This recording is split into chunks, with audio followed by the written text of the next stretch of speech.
Hey guys, tonight we slip into a pair of dusty boots you definitely didn't order, step into a creaky bunk you absolutely didn't choose, and wake up as the frontier sheriff in a town that feels like it was built entirely out of splinters and bad decisions.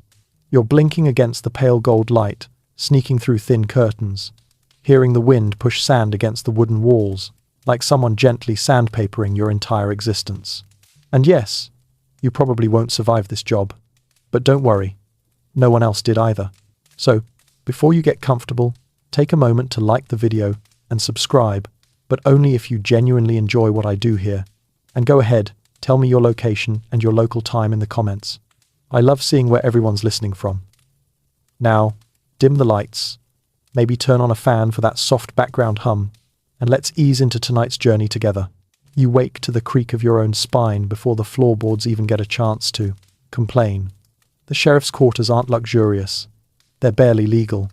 A single wool blanket lies twisted around your legs, smelling faintly of sweat, campfire smoke, and what you hope is just old leather. You push yourself upright, feeling dust cling to your shirt like it's been waiting all night for the privilege. Frontier mornings aren't gentle, they ambush you. Outside, the first sliver of dawn cuts over the horizon, pale and sleepy. The air's cool, almost kind, which is rare enough that you savor it. Your hat sits crooked on the small wooden table, where you left it last night beside a chipped tin mug and 3 unfinished reports. One is about a wandering cow. One is about someone stealing spoons. The last one is simply titled, Noise Complaint. Excessive banjo. Historians still argue whether banjo disputes were actually common or just a symptom of low frontier patience, but your ears tell you it's absolutely the latter. You rub your face, splash cold water from a basin onto your hands, and stare into a dented metal mirror. The reflection isn't flattering, it makes you look like a wanted poster for your own crimes. But you straighten your collar anyway, tugging it into something resembling authority. Your badge hangs on a peg, faintly tarnished, but unmistakable. It's not impressive, not shiny like the ones in dime novels. It's functional, a simple star that tells people you're responsible when everything goes wrong. One mainstream frontier fact: sheriffs didn't always have standardized badges. Some were handmade, some were carved from metal scraps, and a few were just painted onto clothing. So yes, your badge might actually be someone's old canteen lid, hammered into shape. Glamorous. When you fasten it to your chest, it feels heavier than the metal suggests. Maybe that's psychological. Maybe it's because yesterday you had to break up a fight between 2 men arguing over a single boot. Not a pair. 1 boot. Only on the frontier could a 1-boot conflict escalate into a legitimate threat. You step outside, boots sinking into the soft morning dust. The sky is a watercolor of faint oranges and dull pinks, the kind of scene artists love painting and sheriffs rarely have time to appreciate. The air smells faintly of juniper, horse sweat, and bread rising in the boarding house kitchen across the street. Your lungs fill with the scent of a new day, slightly burnt hope. The town is quiet, but not peaceful. Quiet on the frontier is like a cat crouching right before it pounces suspicious. You take a slow breath, listening to the lazy clatter of a loose sign swinging outside the general store. The wooden planks beneath your feet creak with each step, announcing your presence to anyone who might already be awake and judging you. A dog trots past a mutt with one ear flopped down and the other sticking straight up like it's trying to pick up radio signals from the future. It glances at you with the weary respect of someone who's seen you chase chickens at 2 a.m. and doesn't plan to bring it up. The 2 of you share a nod, an unspoken agreement that neither of you is operating at peak performance this early. You stretch your shoulders, feeling every chore waiting for you. The patrol you'll start soon, the paperwork you avoided yesterday, the disputes you'll be dragged into before breakfast. Sheriff life wasn't heroic. It was exhausting. But there's a stability in the routine, a rhythm to surviving a world built mostly out of grit and improvised carpentry. On your left, the jailhouse sits silent, its bars glowing softly in the morning light. Only one cell is occupied. A snoring man who insisted last night that he was just resting his eyes on the porch steps. You'd argue that resting typically doesn't involve threats, 3 empty bottles, and mistaking your deputy for a runaway goat, but you didn't have the energy. You check the door, giving it a gentle pull. You don't expect an escape attempt this early. Even criminals prefer to sleep in. But you test it anyway. Habit. Routine. The kind of repetitive behavior that keeps a sheriff alive longer than his stress levels suggest he should live. A quirky tidbit about frontier sheriffs? Some kept small animals, goats, chickens, even pet raccoons inside their offices to discourage thieves. You briefly imagine having a raccoon assistant.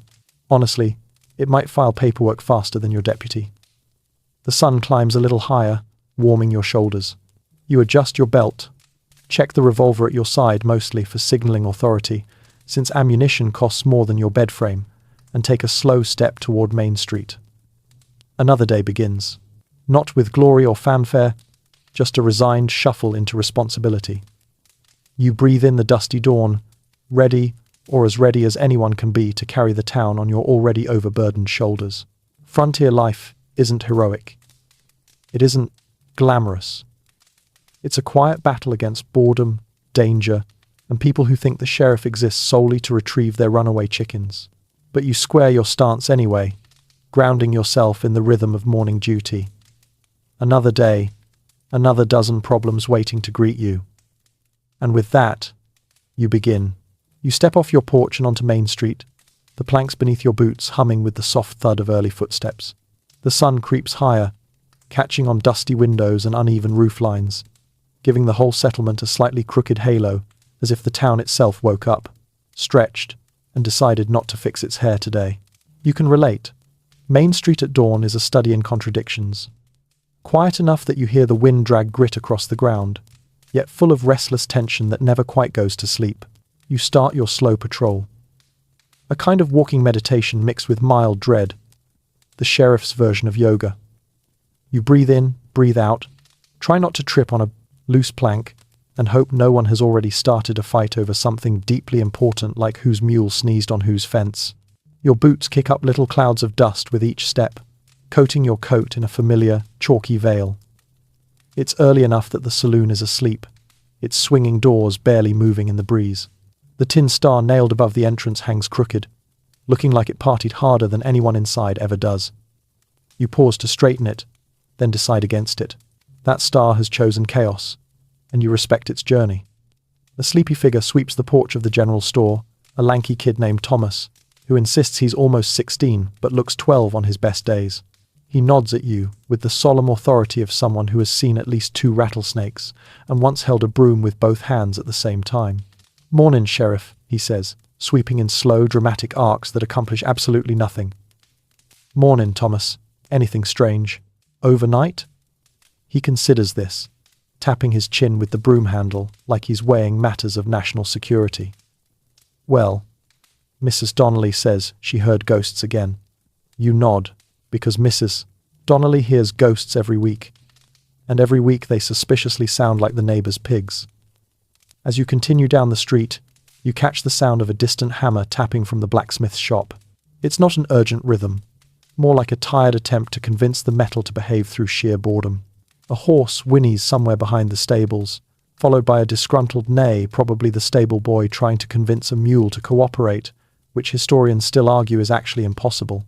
You stop at the water trough outside the livery, dipping your fingers in the coolness. The reflection you see rippling back at you looks functional. Sleepless, mildly judgmental, sheriffy, good enough. Farther along, you pass by the newspaper shack. The printing press, inside, is already clicking, clanking, groaning in protest as it churns out today's edition of the Frontier Gazette. The sole editor, Mr. Fletcher, is a wiry man with ink-stained hands who insists he's capturing history as it happens, even though most of his headlines are about runaway pigs, weather predictions that are never right, and inspirational quotes he attributes to people who absolutely never said them. A mainstream historical fact drifts through your thoughts. Frontier newspapers really did print just about anything. Weather guesses, local gossip, tall tales, and public complaints. You once saw a clipping where a man sued his neighbor because a goat insulted his intelligence. Some say it was metaphorical. Others argue the goat was exceptionally talented. You tip your hat at Fletcher. He waves a hand, already lost in his ink-stained world. Your steps take you past the barber shop next. The door is cracked open, letting out the sharp scent of tonic and faint, echoes of snoring. The barber, Mr. Grayton, sleeps in his chair between shaves, head tilted back at a painful angle. Last week, he gave someone a haircut while still half asleep, and honestly, it turned out better than most of his conscious work. Small blessings. You pause at the crossroads, where Main Street meets the dusty road, leading out to the ranchlands. The early haze floats over the landscape, turning silhouettes soft and dreamlike. It's almost peaceful. And you allow yourself a breath of gratitude until a rooster jumps onto a barrel and screams like it's auditioning for the lead role in a nightmare. You glare at it. It glares back. There is no winner. A quirky tidbit you recall. Some frontier towns had unofficial mascots, animals that roamed freely and were treated like citizens. Dogs, chickens, even hogs. You suspect your town's mascot is that rooster, and you're not convinced it's a good representation of your community's emotional stability. You continue, walking, boots dragging through small dunes of dust that shift lazily across the road. The sun reaches a point where shadows shrink and the heat starts to poke at your shoulders. A soft breeze rolls by, carrying the scent of sagebrush and faint hints of someone baking bread. You approach the post office, where the postmaster stands outside sorting envelopes into neat piles that invariably fall over regardless of wind conditions. He nods at you, then drops half the stack. You pretend you didn't see it, mostly because he's going to blame gravity anyway. As you near the far end of town, the quiet deepens. No voices, no footsteps, just the rhythm of your walk and the sighing wind. This is the moment you always pay the most attention. Silence this clean usually means something's about to break. A rumor, an argument, a window, someone's resolve to stay sober this week. Historians still argue whether frontier sheriffs developed a sixth sense for trouble, or just lived in the world where trouble was statistically guaranteed. You feel that debate in your bones. The hairs on your arms lift, subtle but real. You stop. Listen. A soft clatter behind the blacksmith's shed. Not urgent. Not dangerous. Probably just a raccoon auditioning for deputy. You let out a slow breath, shoulders loosening, the tension sliding off just enough to feel almost comfortable. Main Street wakes with you, drags itself into motion, yawns, complains, and settles into its strange, fragile balance. Your patrol continues, not heroic, not glamorous, but necessary. The quiet morning watch, holding the town together long enough to reach breakfast. You push open the door to your office, if you can call this broom closet with delusions. An office, and step into a familiar wave of dust motes, swirling lazily in a sunbeam. The room smells faintly of coffee grounds, saddle oil, and the quiet despair of unfinished paperwork. Your desk sits in the center like a wounded animal, piled with notes, reports, complaints, and one drawing that looks like a horse, but is labeled evidence. Don't ask. You lower yourself into the chair, which creaks like it's preparing its final will and testament. This chair has survived stampedes, a fire that wasn't anyone's fault, and at least 3 deputies using it as a nap nest. You give it a reassuring pat. Not today, you whisper. We both have work to do.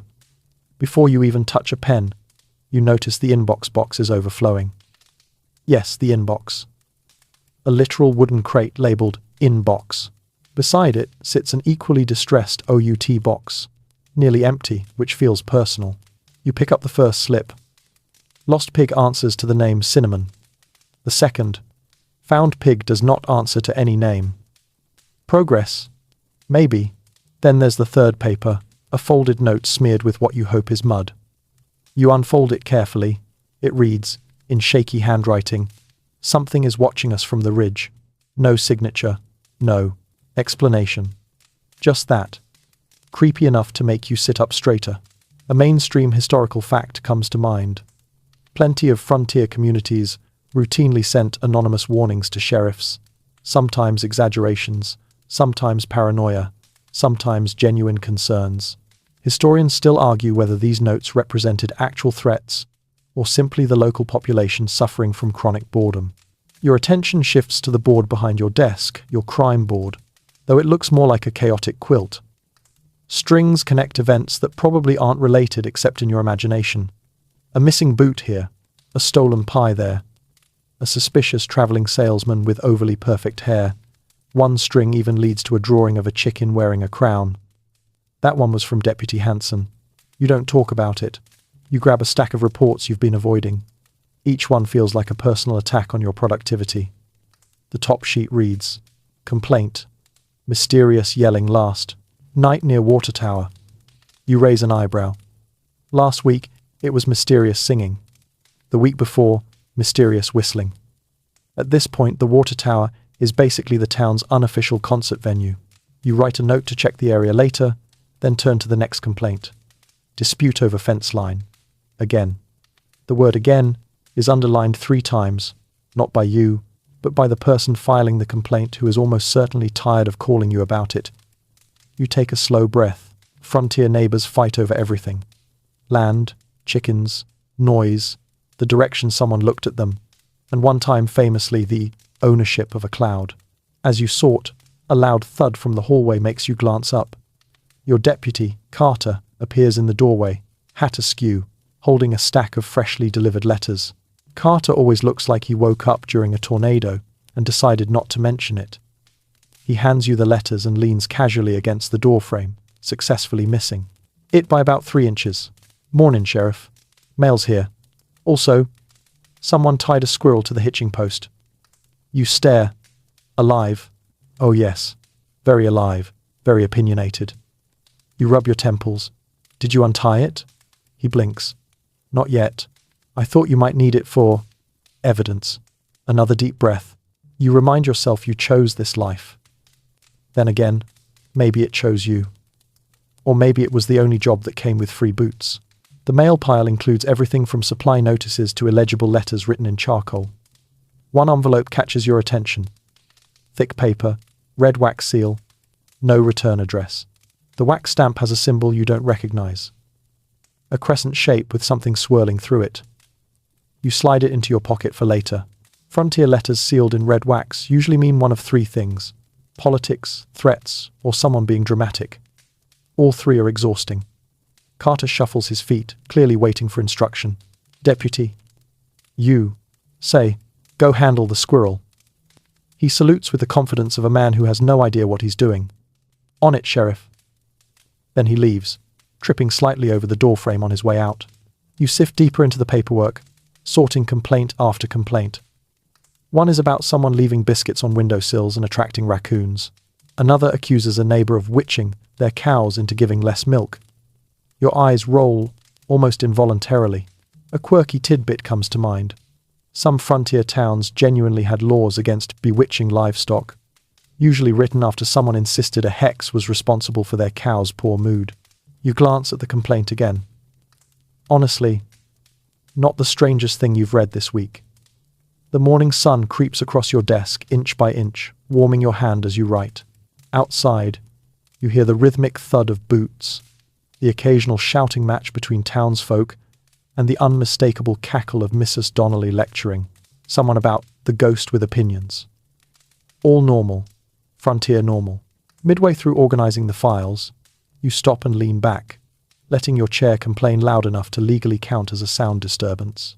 You stare at the ceiling, noticing a crack that looks suspiciously like a map of the territory. You trace it with your eyes. Historians still argue whether frontier sheriffs spent more time chasing criminals or chasing the fantasy of being caught up on their paperwork. Based on your experience, the paperwork is winning by a landslide. You take a slow breath, grounding yourself in the routine. This quiet, dusty, mildly absurd office is the heart of your responsibility. Every petty dispute, strange complaint, anonymous warning, they flow through your hands like the town's bloodstream. Eventually, you push the paperwork aside and stand. Time to leave the office. Time to face whatever awaits you on the other side of the door, hopefully not the squirrel again. You grab your hat, dust off your coat, and step out, ready to carry the town's burdens one bizarre problem at a time. You step back onto the boardwalk, letting the sun wash over your shoulders as you make your way toward the boarding house. The closest thing this town has to a social center, besides the saloon, the jail, and that one shady patch behind the livery where people gather to discuss matters privately. Breakfast in a frontier town isn't just breakfast. It's community updates, whispered gossip, mild accusations, and the daily reminder that everybody knows everything about everyone, whether they want to or not. The boarding house sits at the bend of Main Street, its paint peeling, its windows smudged, and its porch sagging in a way that makes you feel like it sighs every time someone steps on it. You lift your foot and test a plank with the caution of a man checking if a cookie is still good after dropping it on the floor. The porch creaks but doesn't collapse. Small victories count. Inside, the warmth hits you first, bread baking, bacon sizzling, and the unmistakable scent of coffee strong enough to wake the dead, or at least inconvenience them. The dining room is half full already. Chairs scrape, dishes clink, and a quiet hum of chatter floats through the air. Everyone looks just awake enough to speak, but not awake enough to apologize for it. You tip your hat and weave through the tables. People nod at you with that mixture of respect and relief. Relief, because it means they're not currently in trouble. A few wave, others smile sleepily. Someone coughs dramatically, which is their way of saying, "We have gossip, and we need you to sit down immediately." You take a seat at your usual spot, a small table near the window where you can keep an eye on the street, the door, and anyone who looks like they're about to start a fight over butter. The waitress, Nora, appears with a pot of coffee before you even ask. She's efficient, fast, and has no patience for nonsense qualities that make her the most powerful person in the building. "Sheriff," she says, pouring you a cup. "Eggs and biscuits?" You nod. "Please. And whatever that smell is." She smirks. "That'd be the bacon." "I'll bring extra." You're pretty sure Nora keeps this town from falling apart more effectively than you do. She spins away, calling out an order to the kitchen with the authority of a general commanding a battalion. As you wait, you watch the room and listen, not eavesdropping, just absorbing. Frontier sheriffs needed to know the pulse of the town, and the boarding house breakfast crowd was, historically speaking, the closest thing to an early warning system. Conversations drift in and out of your hearing. Swears she saw tracks the size of dinner plates. If he raises the price of flour again, I'm taking my business elsewhere, probably the same store, but angrily. A shadow on the ridge last night, I'm telling you. Ah, yes, the ridge again. You file that away. A mainstream historical fact, you recall. The frontier communities ran on rumors almost as much as supplies. Information traveled through meals, barbershops, and the occasional traveling preacher. People learn more from breakfast chatter than from any official bulletin. Your plate arrives, eggs, biscuits, bacon, and something fried that Nora claims is a potato, and you choose to believe her. You take your first bite and feel your brain slowly reboot. Another bite, and the world looks slightly kinder. Then Mrs. Donnelly appears. You steel your soul. Mrs. Donnelly is a tiny whirlwind of lace, opinions, and supernatural certainty. Her grey hair is pinned up with enough force to hold the roof in place if needed. She slides into the chair opposite you, without waiting for permission. "Sheriff," she whispers loudly, "the ghosts were active last night." You sip your coffee. "Good morning to you too." She leans closer. "They rattled my shutters for a full minute." You raise an eyebrow. "You mean the wind?" She scoffs. "The wind does not tap, in Morse code." "You consider this, do you, know Morse code?" "Not fluently," she admits, "but the ghosts do." You take another long sip of coffee. You decide not to mention that last night's windstorm could have turned the entire town into percussion instruments. She grips your wrist with surprising strength. "Something is out there," she says softly, "watching us." The same phrase from the anonymous note in your office. Your attention sharpens, just slightly, like a cat pretending it's not interested in a box. Before you can ask more, she pats your hand, stands, and drifts away toward the biscuits, like a tiny, supernatural detective. Nora passes by your table and sets down a jar of honey. "Careful," she murmurs. Mrs. Donnelly's in one of her moods. "When is she not?" Nora shrugs. "Fair point." You finish your breakfast slowly, savoring the warmth, the calm, the fleeting illusion that your job is manageable. Around you, the boarding house buzzes with life, people laughing, arguing, speculating, and occasionally dropping spoons. Someone orders more bacon. Someone else complains the coffee is too strong, which is nonsense. The coffee is perfect. A quirky tidbit drifts into your thoughts. Some frontier towns required boarding houses to double as temporary hospitals, meeting halls, and negotiation spaces. The walls of places like this have absorbed more secrets and disagreements than any sheriff's office ever could. By the time you finish eating, the room has filled with that pleasant breakfast chaos hum. You stand, toss a few coins onto the table, and head for the door. As you step outside, sunlight spills across the quiet street. You feel just a little steadier, a little stronger, ready to face whatever nonsense the next hour brings. Historians still argue whether frontier sheriffs survived on grit, luck, or sheer stubbornness. You're fairly certain it's the coffee. You give your belt a slight adjustment, plant your boots in the dust, and set off down the street again. Back to the day, back to duty, back to being the stitched-together glue holding this odd little town in place. You swing into the saddle with the grace of someone who's done this 1,000 times and still isn't entirely convinced the horse won't immediately bolt, roll over, or file a formal complaint. Your mount, Buck, flicks an ear back toward you, a gesture that roughly translates to, "I'll allow it."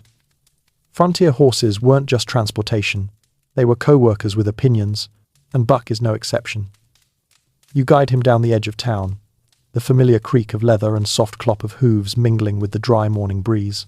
The sky stretches wide and endless above you, crisp and pale, promising heat later but offering mercy for now. The outskirts of town aren't glamorous, but they're honest. Rolling scrubland, stubborn sagebrush, a few lonely cottonwoods that look like they regret growing here. You ride slowly, letting the horse pick his pace. A sheriff's daily ride isn't about speed. It's about scanning for trouble, checking familiar spots, and pretending you're not still thinking about the mysterious, something-watching warnings. The land hums with quiet tension, the frontier kind, where even silence has weight. A rabbit darts across your path, kicking up a puff of dust. Buck doesn't flinch. You, however, nearly drop your canteen. "It's too early for jump scares," you mutter. Buck agrees with a snort. Up ahead, you spot a figure near the old fence line, someone you recognize instantly.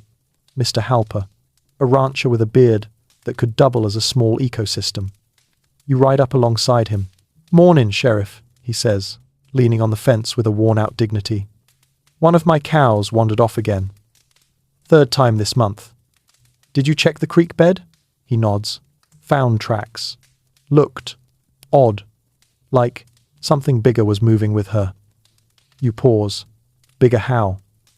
Halper scratches his beard like he's digging for the answer. Hard to say. Maybe just shadows playing tricks. Historians still argue whether odd tracks out here meant animals, weather, or people walking around with too much imagination. You mentally add mysterious tracks to your growing list of concerns. Right under ghosts that speak Morse code, and just above, squirrel tied to hitching post. You continue your patrol, following the curve of the ridge. The land slopes upward, dotted with boulders and sun-bleached bones that look like they've been posing dramatically for decades. The frontier doesn't do subtle. Farther along, you pass old wagon ruts carved so deep, they might as well be scars across the earth. A mainstream historical fact crosses your mind.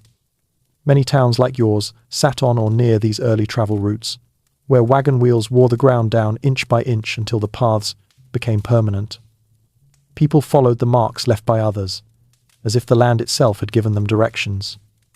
Buck tosses his head suddenly, ears pricked toward the ridge. You slow him down, scanning the rock formations. Nothing moves, just wind, sand, and your imagination doing pull-ups. Still, you can't shake the prickling sensation crawling between your shoulder blades. It's the same feeling you get when someone quietly watches you from across a saloon, deciding whether to buy you a drink or punch you in the jaw. You breathe slow, grounding yourself.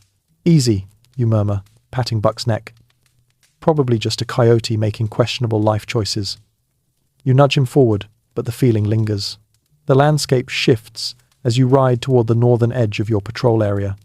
The grass here is sparse, brittle, and desperate, like it's clinging to the earth out of pure spite. Small gullies cut through the dirt, remnants of the last rainstorm months ago. The horizon shimmers faintly, tricking your eyes with heat you swear isn't here yet. You make your way toward the abandoned line cabin, a half-collapsed structure used by cowhands during long drives. Its roof dips in the middle, and one side wall tilts outward just enough to make it look like a confused hat. You dismount and walk toward it, boots crunching on gravel. Inside, dust lies thick as frosting. A rusted lantern hangs from a nail. A single glove rests in the corner, as if someone threw it down in frustration and never came back for it. You crouch, examining prints on the dirt floor. Hoof marks, boot tracks, and something else. Something you can't quite identify. A weird, sweeping drag across the dust. Buck snorts from outside, sounding thoroughly unimpressed. You stand, brushing off your hands. Don't worry, you call. I wasn't planning to investigate anything dangerous before lunch anyway. You step back into the sunlight, letting your eyes adjust. The land stretches, endlessly, daring you to understand it. The frontier has always been a place where certainty goes to die, and today feels no different. Before remounting, you spot something glinting near a boulder. A small metal object half buried in sand. You kneel and brush the dirt away. A button, decorative, not from a rancher's coat, not from your deputy's jacket. Something finer, something out of place. You tuck it into your pocket, next to the sealed red wax letter waiting in your desk. Your day is starting to feel like it wants a subplot. Back on Buck's back, you steer him toward a narrow trail that winds along the ridge.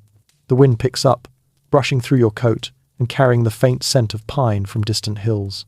You look out over the valley, over the weak lines of fencing and slow-moving cattle, over stretches of open earth where humans aren't quite the authority they pretend to be. A quirky tidbit wiggles into your mind. Some frontier sheriffs claim they could tell the whole mood of the land just by the way their horses breathed in the morning. Buck inhales sharply, then lets out a very long, judgmental sigh. Yeah, you say. I feel it too. Before heading back, you give the horizon one last scan. Nothing moves, nothing reveals itself. Just the endless sweep of land holding its secrets tight. You turn Buck toward town. Another patrol checked off, another handful of small mysteries to carry with you. The day is still young, and you can already tell it's going to be one of those days. Time to ride back and deal with the next round of oddities waiting in the heart of town. By the time you ride back into town, the sun has climbed high enough to bake your hat, your shoulders, and possibly your sense of optimism. Buck, who has far less patience than you do, immediately angles himself toward the trough by the livery, as if announcing, "Sheriff, you're on your own from here." You pat his neck in thanks and swing down with a groan that comes from somewhere deep in your soul. Your boots hit the ground just in time to hear shouting two voices, both loud, both determined to win whatever argument they've been training their whole lives for. You follow the noise like a moth to a flame, except the flame is a headache waiting to happen. You find the source behind the tailor's shop, Mr. Boyle and Mr. Weaver, standing face to face like two angry cacti. These men have been feuding since before you were sheriff, before you were even in this county, possibly before the town had buildings. If historians ever documented their feud, it would require multiple chapters, 3 footnotes, and a diagram. "Sheriff," Boyle shouts when he sees you. "Finally, you tell this man he can't build his fence on my land." "It's not your land," Weaver barks. "It's mine, always has been." You hold up both hands.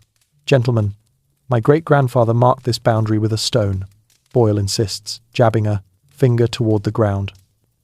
Weaver crosses his arms. "Your great-grandfather couldn't mark his own birthday without messing it up." You pinch the bridge of your nose. This is your morning now.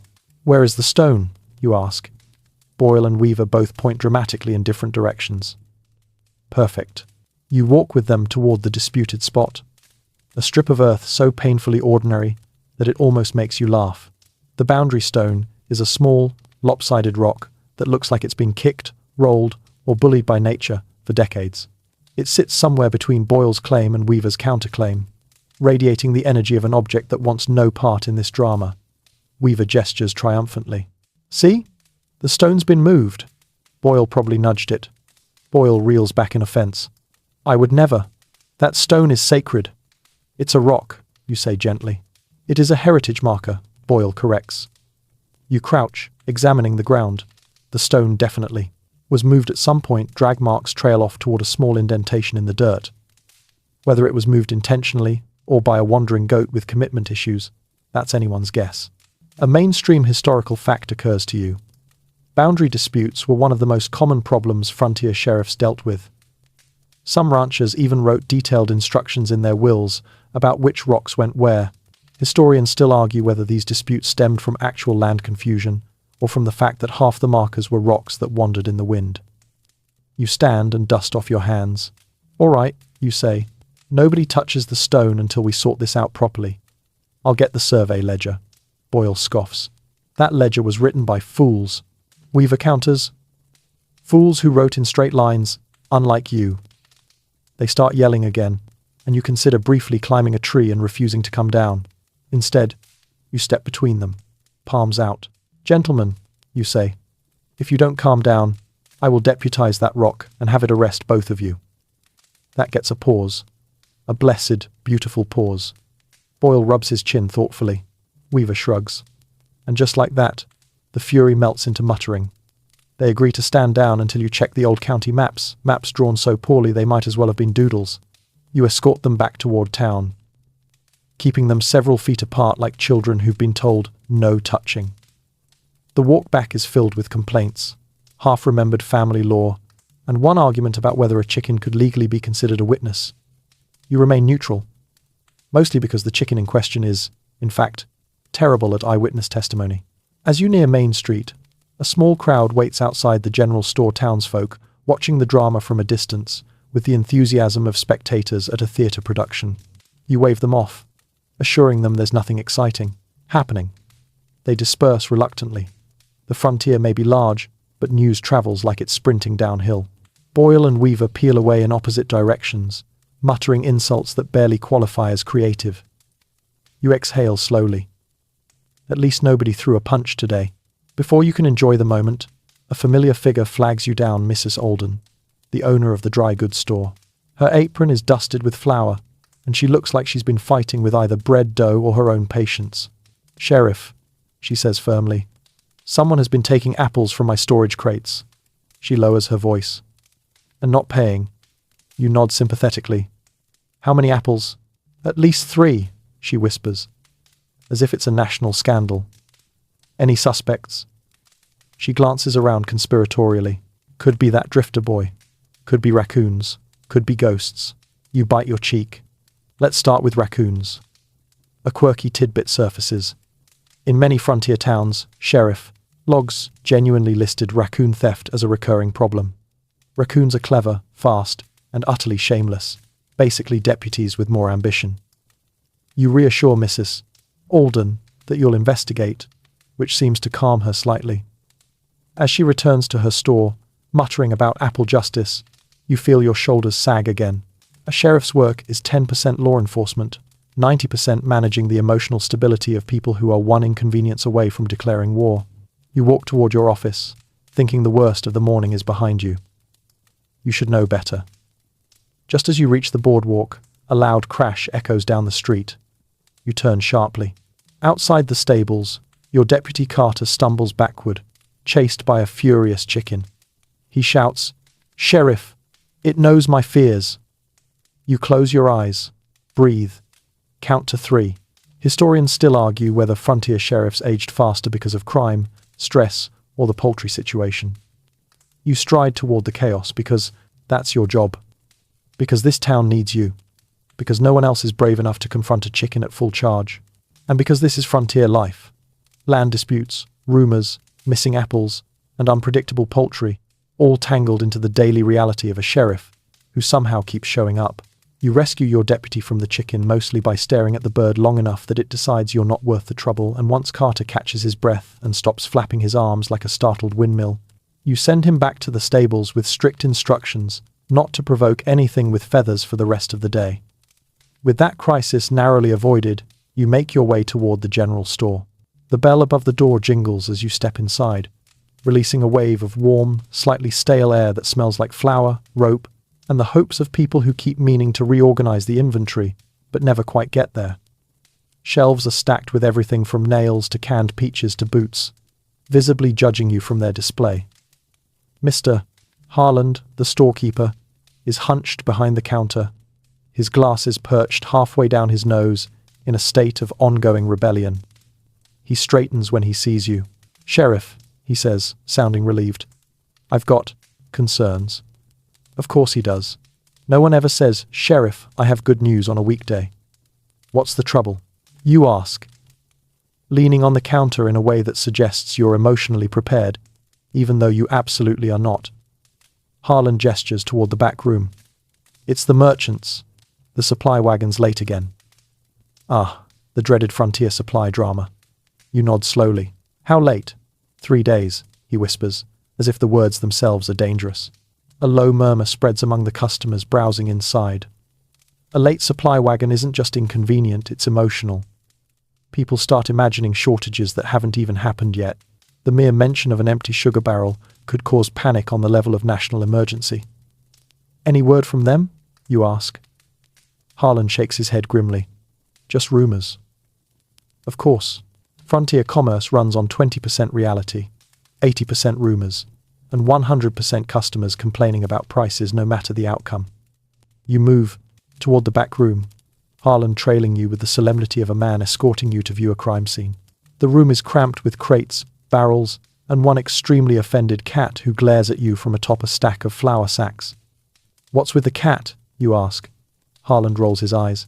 It adopted us, won't leave, eats the jerky samples, scratches anyone who looks suspicious. So, everyone? He nods. Precisely. You crouch beside a barrel labeled soap. Probably. The lid is cracked. The contents inside look like a mixture of laundry soap, candle stubs, and broken optimism. Harlan kneels beside you. Sheriff, the townsfolk are getting restless. Prices are rising. And Gus, the peddler, came through yesterday charging double for basic supplies. Double, and he said he was giving a friendly neighbor discount. You sigh. Gus again. The traveling merchant with a voice like honey. And ethics like tumbleweed. Blown wherever the profit goes. Mainstream. Historical fact? Traveling peddlers were essential on the frontier, but some were infamous for charging absurd prices, especially when towns were desperate. Historians still argue whether some supply shortages were genuine or cleverly engineered by merchants with very creative ideas about capitalism. You stand, dusting off your coat. All right, I'll talk to Gus when he circles back through town, and I'll check the trail later to see if the wagon broke down. Harlan nods gratefully and leads you back to the front counter. As you walk, a woman holding a bag of beans corners you. Sheriff, is it true we're running out of coffee? She demands. The room goes silent. You feel dozens of eyes land on you. A chill runs down your spine, the kind usually reserved for hearing footsteps behind you in the dark or eating questionable frontier chili. You clear your throat. No, you tell her firmly. We are not running out of coffee. You hope that's true. You need that to be true. The tension dissolves instantly. People return to shopping. Someone whistles. The cat stops glaring for half a second. Crisis averted. For now, you step outside, blinking in the sunlight. As you walk down the street, your mind drifts to your next task, checking the blacksmith's shop. Merchant issues don't end with shortages, they multiply into everything else. Pricing arguments, ownership disputes, and sometimes full-blown shouting matches about whether one nail is really worth 5 cents or if that's robbery in broad daylight. The blacksmith's forge glows orange as you approach, heat spilling out like a warning. Inside, sparks fly as Old Man Riggins hammers a horseshoe, each strike ringing out clear and sharp. He barely glances at you. Sheriff, he grunts between blows. Tell Harlan his new metal shipment is junk, soft as butter. You lean casually against a beam. I'll let him know. And tell him, Riggins adds, raising his hammer, that if I get one more wagon full o' bad metal, I'm fixing his door hinges with dried beans, just to prove a point. You nod solemnly. Noted. He grunts, satisfied. A quirky tidbit floats through your mind. Frontier blacksmiths were often some of the most influential people in town, not because they made weapons, but because they built everything. Axles, tools, nails, hinges, coffee pots, hope. Annoying a blacksmith could ruin a town's mood for months. You leave Riggins to his pounding and return to the street. As you step into the sunlight, Carter jogs up to you, panting heavily. Sheriff, he says, we've got, merchant trouble. I gathered, you say. No, different merchant trouble. He gestures wildly. The traveling peddler's back. Of course he is. And, Carter adds, lowering his voice, He's selling miracle tonic again. You stare at him. The one that smells like burnt molasses? Yes. The one that made Mr. Lynch believe he could talk to horses? Yes. The one that made the horses avoid him for 2 weeks straight? Yes. Wonderful. You pinch your forehead. Where is he? In front of the saloon. And he's shouting. You exhale. Long and slow. Fine. Let's see what nonsense he's peddling today. As you and Carter head toward the saloon, you catch sight of the growing crowd forming around Gus and his miracle tonic. Stand a crowd eager, impressionable, and only one bad decision away from turning Main Street into a circus. Historians still argue whether frontier commerce was driven more by necessity, gullibility, or sheer entertainment value. Today, it feels like all three. Time to restore order, preferably before someone buys 2 bottles and starts preaching about talking to cattle. By the time you reach the saloon, you can already hear Gus, the peddler's voice, soaring over the noise of Main Street like a rooster with theatrical aspirations.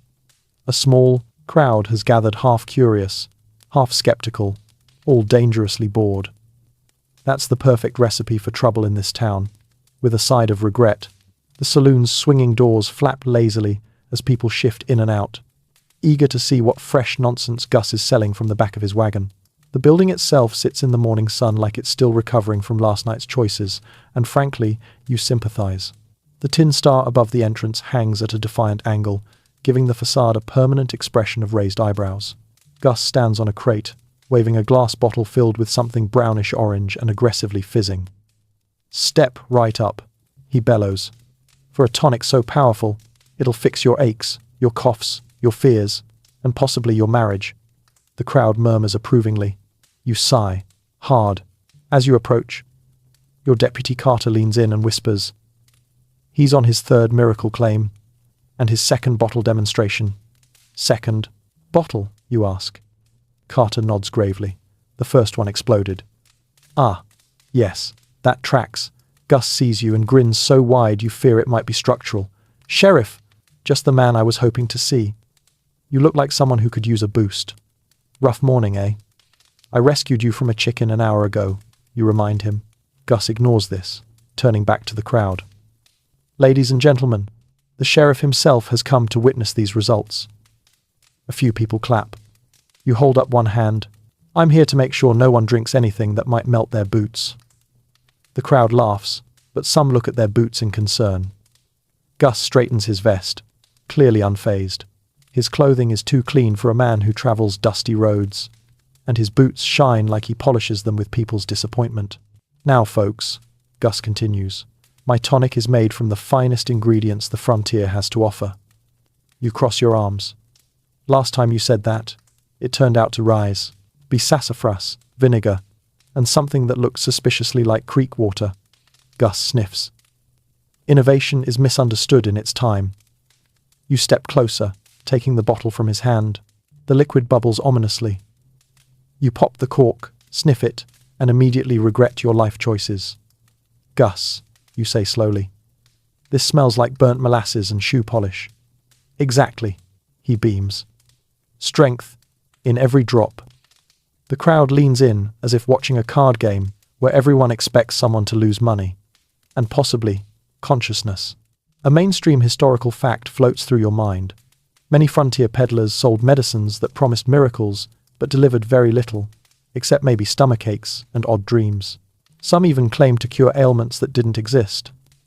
Historians still argue whether these peddlers sincerely believed in their products or just saw opportunity in the dusty, gullible landscapes of early towns.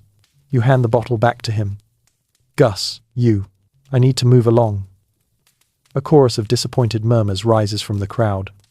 But Sheriff, Gus protests, these fine people need solutions. They need not to lose their teeth, you say. Just then, saloon doors burst open behind you. Hank Three Fingers Malone staggers out, not drunk, just naturally unsteady, like he's never fully committed to standing still. His nickname isn't literal. He has all his fingers. He just once tried to start a card game with imaginary ones, and the name stuck. Sheriff, he slurs cheerfully. This man says his tonic can make me see the future. Gus lifts his bottle triumphantly. Indeed. No, you say. It cannot. Hank squints at you. Are you sure? I see the future all the time. Mostly it's me falling downstairs, but it's accurate. Before you can reply, Gus pivots back to the crowd. A free sample for anyone brave enough. You snap. Absolutely not. The crowd reacts like children denied. Candy. One man shouts. What if we sign a waiver? There are no waivers on the frontier, you reply. Carter raises his hand. Actually, Sheriff, someone did file something called a no waivers. You repeat firmly. Gus sighs dramatically. Sheriff, you're crushing dreams. Good, you say. They were terrible dreams. Just then, the saloon's pianist, who is only awake during gambling hours and naps in the kitchen the rest of the time, starts plinking out a few random notes. It's not a song, but it's enough to shift the atmosphere. People wander in and out, seeking distraction. The saloon warms up as the day does. You take in the scene, dust swirling through the sunbeams, chatter rising and falling like soft waves, the creak of old wood, the scent of whiskey lingering even this early. The saloon is calm now, but you know how quickly the mood can flip. A quiet frontier saloon is like a peacefully sleeping bear, best admired from a distance with a clear exit plan. A quirky tidbit comes to mind. Some saloons offered breakfast beer, afternoon beer, and evening beer, which historians still argue might just be beer. Small wonder these places were often the source of half the town's problems. After shooing Gus and his wagon out of shouting distance, you step inside for a moment, not to drink, but to check the room. It's early yet, so most patrons nurse water or coffee. A few card players shuffle lazily, their movements slow like the day hasn't gotten its claws into them yet. One man snores loudly at a table, face down on his arms. You can't tell if he's sleeping or rethinking every decision he's ever made. The saloon keeper nods at you. Quiet morning, he says. For now, you reply. Historians still argue whether saloons were more chaotic or more comforting for frontier towns. To you, they're both part shelter, part danger, part community theatre starring people who never rehearsed. You tip your hat and step back outside, letting the sunlight blind you for a moment. Your deputy falls in beside you, breathing heavily like he's just sprinted a block. Sheriff? He asks. Everything under control? You glance at the retreating peddler wagon, the murmuring saloon crowd, and the faint headache forming behind your eyes. As much as it ever is, you say. Carter nods. So, lunch? You shake your head. Not yet. We still have the rest of the day to survive. And with the saloon settling into its strange lull, you continue onward, because quiet won't last. It never does. And the next storm always brews from someplace you least expect. You and Carter walk side by side down the sun-bleached boardwalk, the dust swirling around your boots like it's trying to practice dramatic entrances. The morning heat has settled in fully thick, warm, persistent, and you can feel it loosening the nails in the buildings, the patience in your skull, and the sanity levels of anyone wearing wool, which is everyone. The frontier has terrible fashion instincts. Carter tries to match your stride, though his natural gait is somewhere between skittish colt and man trying not to think about the chicken that traumatized him earlier. You take a moment to observe him with the quiet resignation of someone who knows this is the deputy they actually deserve. He clears his throat. Sheriff, am I, doing okay as your deputy? You stop walking. This is that moment, the deputy dynamics moment. Every sheriff eventually gets here. The vulnerable question, the hope, the mild dread, and in Carter's case, the complete lack of self-preservation instincts. You study him, hat crooked, shirt half-tucked, badge smudged with what appears to be berry jam.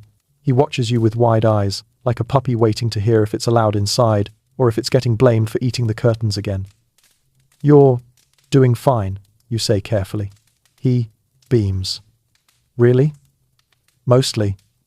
The beam dims slightly, but he nods proudly. That's better than expected, honestly. You start walking again, and Carter bounces behind you like he's made of optimism and coffee fumes. I've been trying real hard, he says.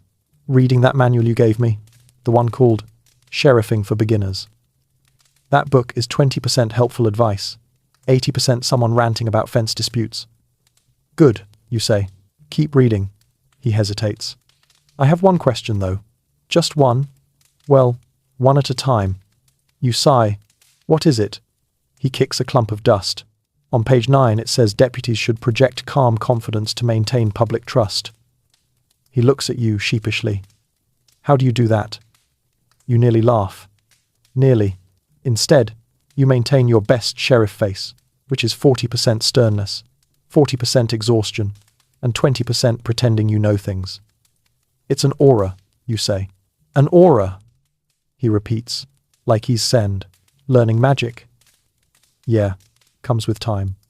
And practice. Mostly time. He nods with deep seriousness. I'll practice my aura later. You mutter. Maybe practice not screaming at chickens first.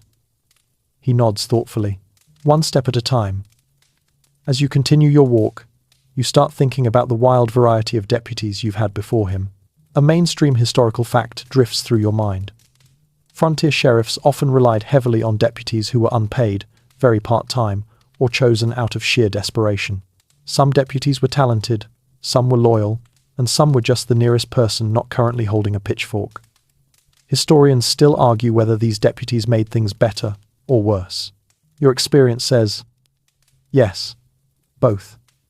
The two of you walk past the smithy again, where Old Man Riggins is banging metal with the fury of someone losing an argument to a horseshoe. Carter winces at each clang. Does he always hammer like that? Carter asks. Yes, even when he's not mad. That is his not mad hammering. Carter swallows. Oh, you head toward the jailhouse next. Carter trails close, then suddenly stops. Sheriff, wait. You turn. Hand instinctively hovering over your holster. Carter points at something in the dirt. Tracks. You step closer. Small prints. Bird tracks. Deputy, you say carefully. Those are chicken tracks. He pales. So they're watching us? You're watching them, Carter. They're just walking. Oh. He relaxes. Good. Good. Then freezes. Unless they're walking in formation. You take a deep breath through your nose. We're moving on now. Once inside the jailhouse, you check the cells still locked, still occupied only by last night's snoring drunk, who's now curled up under a blanket humming a lullaby about cornfields. Carter straightens crates, dusts random surfaces, and tries very hard to look useful. Sheriff, he says after a minute. Do you think I could, one day, be like you? You lean against the barred door, scratching your chin. The earnestness in his voice is disarming, and honestly, a little dangerous. You don't want to be like me, you say softly. You want to be the kind of deputy who fits this town, who helps in the ways only you can. Carter thinks about that. So, not like you? Exactly. He brightens. I can do that. You nod. I know. A quirky tidbit sneaks into your thoughts. In some frontier towns, deputies were chosen not for skill, but for enthusiasm. The idea was that enthusiasm could be shaped, trained, and aimed. You look at Carter. You're not convinced you have that kind of aim. You finish your jail check, step outside, and stroll toward the telegraph office. Carter following dutifully. A warm wind kicks up dust devils that spin between buildings like playful spirits. Carter gasps. Sheriff, ghosts, dust, you reply. Oh, right. He squints. Mostly dust. You keep walking, letting the sun guide you down the street. The day feels old already, heavy, like the town's balancing on a thin line between calm and chaos. As you pass the boarding house again, Mrs. Donnelly waves at you with a stack of freshly laundered sheets. Sheriff, she calls. The ghost tapped on my window again last night. Carter nearly jumps out of his boots. Ghost? Wind, you say. Mrs. Donnelly frowns. Wind with rhythm. You keep walking. Sheriff, Carter whispers. What if it is a ghost? You stare ahead. If it is, I'm not arresting it before lunch. Carter nods solemnly. Smart. You reach the end of the street where the boardwalk dips into the open dirt road. You pause, letting the quiet settle around you. You can feel Carter watching you, waiting for your next move. He's not perfect. He's jumpy. He's strange. He's basically a string bean with a badge. But he's loyal. He tries. And he cares about this town. And that's more than some sheriffs ever get.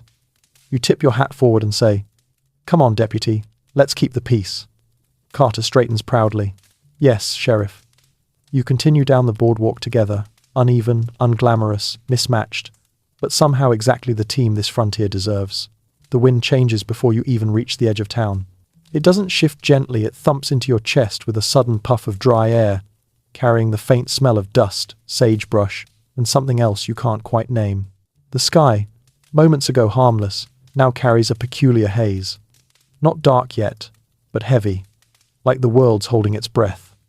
Carter squints upward. Sheriff, is the sky supposed to look like that? You glance at the horizon. Only when it's planning something. He gulps. Like weather? Yes, Carter. Like weather. Frontier weather is its own kind of outlaw. Unpredictable, fast, dramatic, and very fond of ruining schedules. As the two of you walk, the temperature shifts with surprising speed. One moment warm, the next moment cool. Then warm again. Like the entire sky is arguing with itself. A thin gust sweeps down Main Street, lifting your coat and sending empty barrels rolling across the dirt. They bounce with hollow rattles, making the whole town sound like it's sighing and complaining at the same time. People emerge from stores and porches, peering up with narrowed eyes that say, do we prepare or ignore it until it's too late? You pick the second option more often than you should. The blacksmith's forge flame flickers wildly as you pass, sending sparks skittering like red fireflies. Old Man Riggins pauses mid-hammer, glances at the sky, grumbles something about the weather having a personality problem, and goes back to pounding metal like he plans to intimidate the storm into behaving. A mainstream historical fact comes to mind. Frontier towns often relied on instinct and communal experience to predict weather. Barometers were rare, forecasts non-existent, and signs were interpreted creatively. Historians still argue whether sudden temperature shifts were caused by air fronts or simply the land's unique ability to bully the atmosphere. Carter tugs on your sleeve. Sheriff, look at the dust starting up. You follow his pointing finger. Beyond the ridge, dust plumes rise like slow-motion geysers. A windstorm, maybe, or the start of a bigger blow, the kind that sweeps in unannounced and leaves everything covered in a fine layer of regret. Let's take a look, you say. You walk toward the livery, where the stable boy is frantically trying to secure loose tarps while horses dance nervously in their stalls. The stable boy spots you and waves both arms. Sheriff, the animals are spooked. Started about 10 minutes ago. Horses shifting uneasily, never a good sign. Animals always know before people do. They feel pressure drops, smell electrical changes in the air, understand subtle trembles in the earth. Carter, on the other hand, sees a tumbleweed roll past and gasps like it's a hostile entity. Is that a sign? He whispers. It's a plant, you reply. The wind picks up sand, now tiny flecks that prick your cheeks and swirl in little whirlwinds, around your feet. You tilt your hat downward to shield your eyes. Mrs. Alder from the dry goods store steps out, apron tugged tight. Sheriff, is this going to be a bad one? Could be. You admit. Tell folks to tie down whatever blows away easily. That'd be everything, she says before turning to shout instructions at her husband, who already looks overwhelmed by the concept of tying things. You and Carter keep moving, watching the way the environment shifts, the temperature dipping again, the sunlight diffusing through the growing haze, the dust thickening in the distance. The world feels unsettled, almost restless. A little girl tugs at her mother's skirt on a porch nearby. Ma, is it a storm? Maybe, the mother answers. Best stay inside. You continue down the street toward the old telegraph office. The operator, Mr. Brinkley, pokes his head out as you pass. Barbed wire out by the east pasture loose again, he calls. Could be the wind. Could be something else. Something else, Carter whispers dramatically. Carter, it's wire, you say. Still, something about Brinkley's tone sticks with you. You reach the town square, where the big water tower rises on its spindly legs, creaking ominously in the shifting breeze. Carter glances up nervously. Sheriff, he whispers, if that thing starts singing again, I'm quitting. It was whistling. You correct, he shudders. A quirky tidbit nudges your memory. Some frontier water towers actually did emit eerie sounds during windstorms, whistling, moaning, even low chords depending on how the wind hit the metal. Travelers sometimes claimed these sounds were spirits or warnings. Historians still argue whether settlers believed the noises literally or just liked telling spooky stories. You plant your boots firmly and take another slow look around. The wind direction shifts again now from the west, carrying a wave of cooler air that brushes your skin with surprising gentleness. It's almost meaningful, almost intentional. Carter notices too. "Sheriff, why's it doing that?" "No idea," you say. "Weather's showing off."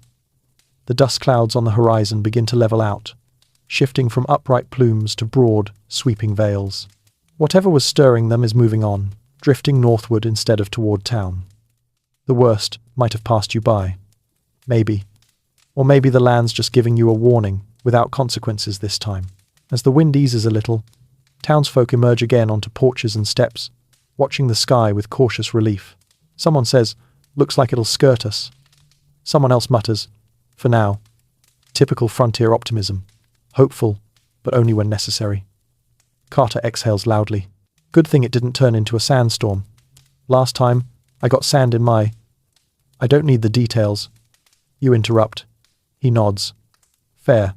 You watch the wind toy with loose hats and small objects, tugging gently at everything. The storm might have changed its mind, wandered off, or lost interest in you. For now, the town is safe. But the air still hums with something. An energy, a charge, a sense that the land is reminding you who's in control. It isn't the sheriff, it isn't the council, it's the frontier itself. You square your shoulders. "Come on, Carter," you say. "Weather's done showing off. We've got the rest of the day to get through." He perks up. "Lunchtime soon?" You sigh. "Maybe." As you turn back toward Main Street, the breeze brushes your back like a warning or maybe a promise that this land can change its mood in a heartbeat, and you've got to be ready when it does. The wind settles into a low, uneasy hush as you guide Carter toward the telegraph office. A squat wooden building with peeling paint and a long list of noises it should not legally be making. The single window rattles with every gust, as if trying to escape its own frame. The sign hanging above the door reads Telegraph, but the T and R have faded, so it mostly says E-Leg APH, which feels accurate for the building's entire personality. Inside, the smell of hot metal, ink, and stale biscuits hangs in the air. Mr. Brinkley, the telegraph operator, is hunched over the desk like a man who's been in the same position since the invention of communication itself. His hair sticks out in all directions, and he looks up at you through spectacles that magnify his eyes just enough to make him look constantly alarmed. "Sheriff," he blurts the moment you step inside, "we've been getting messages." You raise an eyebrow. "That is your job." "No, no messages," he insists, tapping the desk frantically. "Odd ones, strange ones, some from places I don't recognize." Carter leans in, whispering loudly, "Could be ghosts." "It's not ghosts," you say, automatically. Then, quieter, "Probably." Brinkley shoves a handful of telegraph, slips toward you, thin sheets with scribbled handwriting, some smudged, some speckled with what looks like ink, and one with a suspicious bite mark. You take the top one. It reads, "Saw lights on the ridge again. Moving strange." You glance at Carter, his eyes widen. "Great." You look at the next slip. "Need confirmation. Supply wagon overdue. Reported wheel damage. Weather interfering." That's not unusual, though it doesn't ease your frustration. You flip to the third slip. "Heard voices on the trail last night. Couldn't find the source." You lift your head. "Voices?" Brinkley nods vigorously. "Came from a town up north. They said it wasn't wind, not coyotes either." You set the slips down slowly. Frontier messages often carried more superstition than fact, but they also carried warnings. Tiny hints of danger, drifting across the land through wires and long distances. A mainstream historical fact drifts in. Telegraph lines revolutionized frontier communication, shrinking vast distances into a few taps of code. But they also spread panic faster than ever before. Historians still argue whether this led to increased safety, or simply more nervous communities sharing rumors like wildfire. Brinkley hands you another slip, and this one catches your attention immediately. Stranger traveling south. Asks too many questions. Unsettling. South? You murmur. Toward us? Toward someone, Brinkley says with a shrug. Might already be close. You fold the slip and pocket it, just in case. The telegraph machine clicks suddenly, sharp and insistent. Brinkley spins back to the desk, scribbling as the machine taps out its message like a frantic woodpecker on a sugar rush. You and Carter wait. Finally, Brinkley reads aloud. Storm missed us. Heading east. Watch livestock. Something spooked a herd near the river. Carter shivers. Sheriff. Something's out there. You try not to sigh too loudly. Some things are raccoons, Carter, he thinks. But what if it's a very tall raccoon? You ignore that. The telegraph clicks again, short, abrupt. Brinkley jots down a final note. Just a friendly reminder from Millstone, he says. They say their sheriff found odd tracks again. Tracks? You repeat. He nods. Big ones. Carter whispers. Like, boot-sized? Or monster-sized? You glance at the operator. Indoor voice, deputy. Carter nods. But large tracks keep you thinking. Brinkley adds. Millstone says, if you see anything strange, send word. Anything strange, you repeat lightly. In this town. Brinkley gives a humorless laugh. Yes. So, everything. You thank him and step back outside, where the air smells like warm dust and tension. A small tumbleweed bumps into your boot, pauses, then rolls away as if embarrassed. The sky has cleared slightly, but the unease lingers. Carter looks up at you. Sheriff, what do we do about all these weird messages? The tracks, the lights, the storm, the tall raccoons. You breathe out slowly. We keep our eyes open, deputy.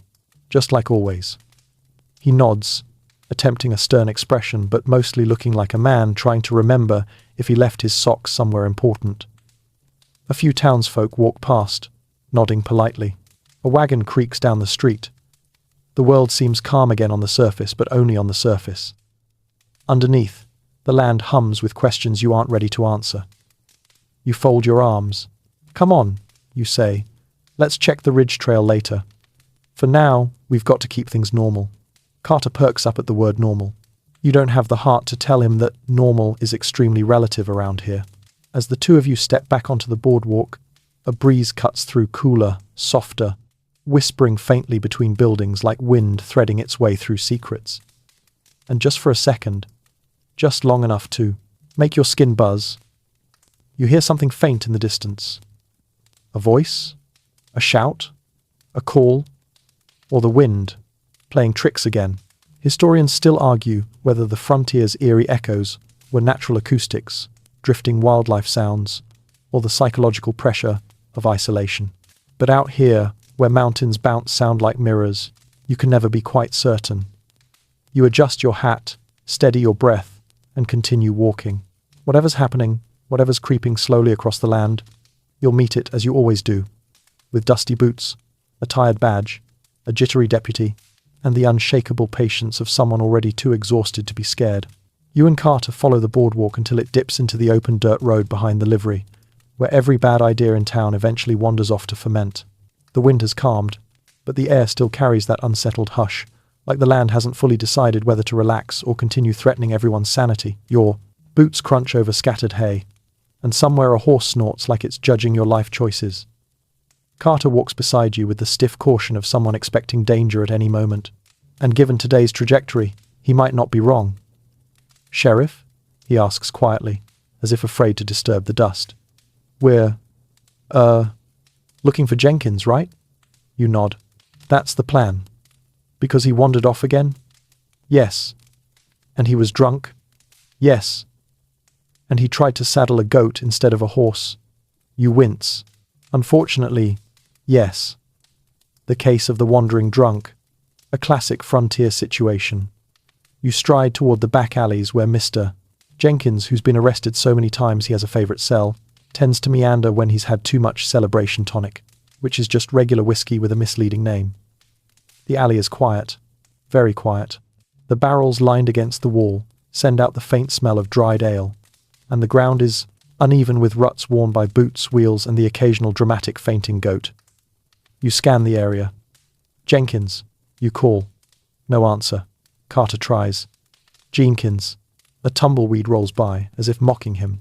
Frontier towns always had a Jenkins, someone who meant well, caused trouble, hugged strangers, ran from imaginary threats, sang loudly, and occasionally carved spoons no one asked for. A mainstream historical fact flickers through your mind. Public drunkenness wasn't always handled with punishment. Many sheriffs simply escorted offenders home or kept them in a cell overnight to dry out. Jenkins practically rents his. You and Carter round the corner toward the back of the saloon. The air here smells of stale smoke and dirt. You hear something, a faint clatter, then silence. You lift a hand for Carter to stop. He does. Immediately. With a squeak. You listen. Another sound like something shifting. You step forward slowly, boots gentle on the ground, until you reach the water trough behind the saloon.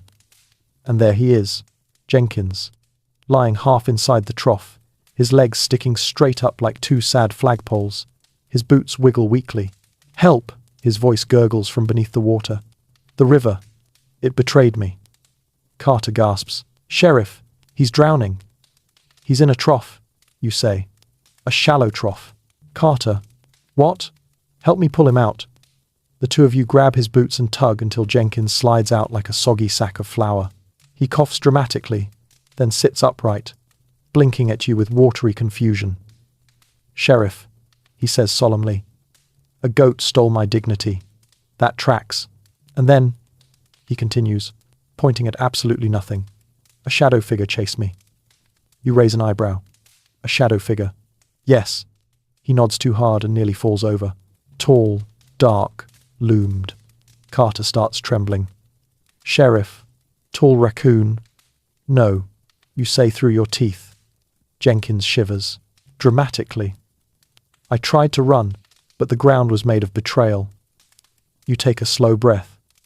"Jenkins, what exactly did you see?" He blinks, thinks, squints. Everything was fuzzy. The world tilted. "My boots sang." He pauses. "But there was something behind me, something big." You exchange a glance with Carter.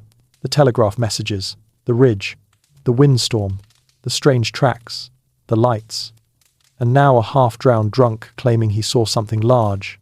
Historians still argue whether frontier sightings were real threats, illusions created by alcohol, or tricks of the environment playing on tired minds. You're leaning toward alcohol, but not fully. You help Jenkins stand. He wobbles forward, sideways, backward, then forward again, but somehow doesn't fall. A miracle. Or physics being lazy. "We'll take him back to the jail," you tell Carter. "Let him dry out." Carter nods, taking Jenkins by the arm. Jenkins sways but clings to Carter as if he's a fence post in a hurricane. As you walk him back toward the boardwalk, Jenkins continues mumbling. "It was watching me," he insists. "Behind the stable, behind everything." The shadows moved. "You were drunk," you remind him. "I'm always drunk," he replies. "But this was new." You pause. "That is a fair point." Back inside the jailhouse, you settle Jenkins onto the cot in his favorite cell. He curls up, sighs deeply, and immediately starts snoring. "Perfect." Carter stares at him. "Sheriff, what if he really did see something?" You lean against the bars, arms folded. "Could have been a coyote. Coyotes aren't tall." "A mule, then." "Mules don't loom." "A tree." "Trees don't follow people." You open your mouth. Close it. Consider. Jenkins' story is unreliable, but unsettlingly aligned with the murmurs drifting through the telegraph lines and the whispers around town. A quirky tidbit surfaces. Frontier folks often believed that certain places, ridges, lonely trails, old cabins, held spirits or watchers. Some saw shapes in the dusk, others heard footsteps in the wind. Historians still argue whether these were cultural echoes or genuine encounters. Carter whispers, "Sheriff, do we go look for it?" You sigh. Yes. Eventually. But first, let's check the back of the stable. You lock Jenkins' cell gently, he's not going anywhere, and head outside with Carter trailing you. The stable yard looks normal at first glance. Quiet. Too quiet. A little hay drifting in the breeze. The trough Jenkins nearly drowned in sits still and reflective, behaving innocently. You step to the back corner of the yard. Boot prints. Not Jenkins. These are deeper, heavier, wider. You crouch beside them, tracing the edge with your finger. Carter swallows. Sheriff? You say nothing for a moment. Then, these are fresh. He looks panicked. Fresh like breakfast fresh? Or fresh like someone's still here, fresh. You stand slowly, scanning the shadows beyond the stable yard, where the alley narrows, the light thins, and the ridge beyond the town looms like a dark silhouette. Let's keep our eyes open, you say quietly. You and your deputy remain still for a moment, just listening, not to the wind, not to the town, but to the feeling that something moved here.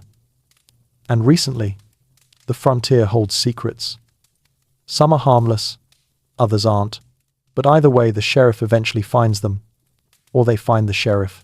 You and Carter stand in that narrow stretch behind the stable, longer than you planned, long enough for the shadows to shift, long enough for the dust to settle in a thin layer over your boots, long enough for Carter to whisper, Sheriff, if something is watching us right now, should we wave?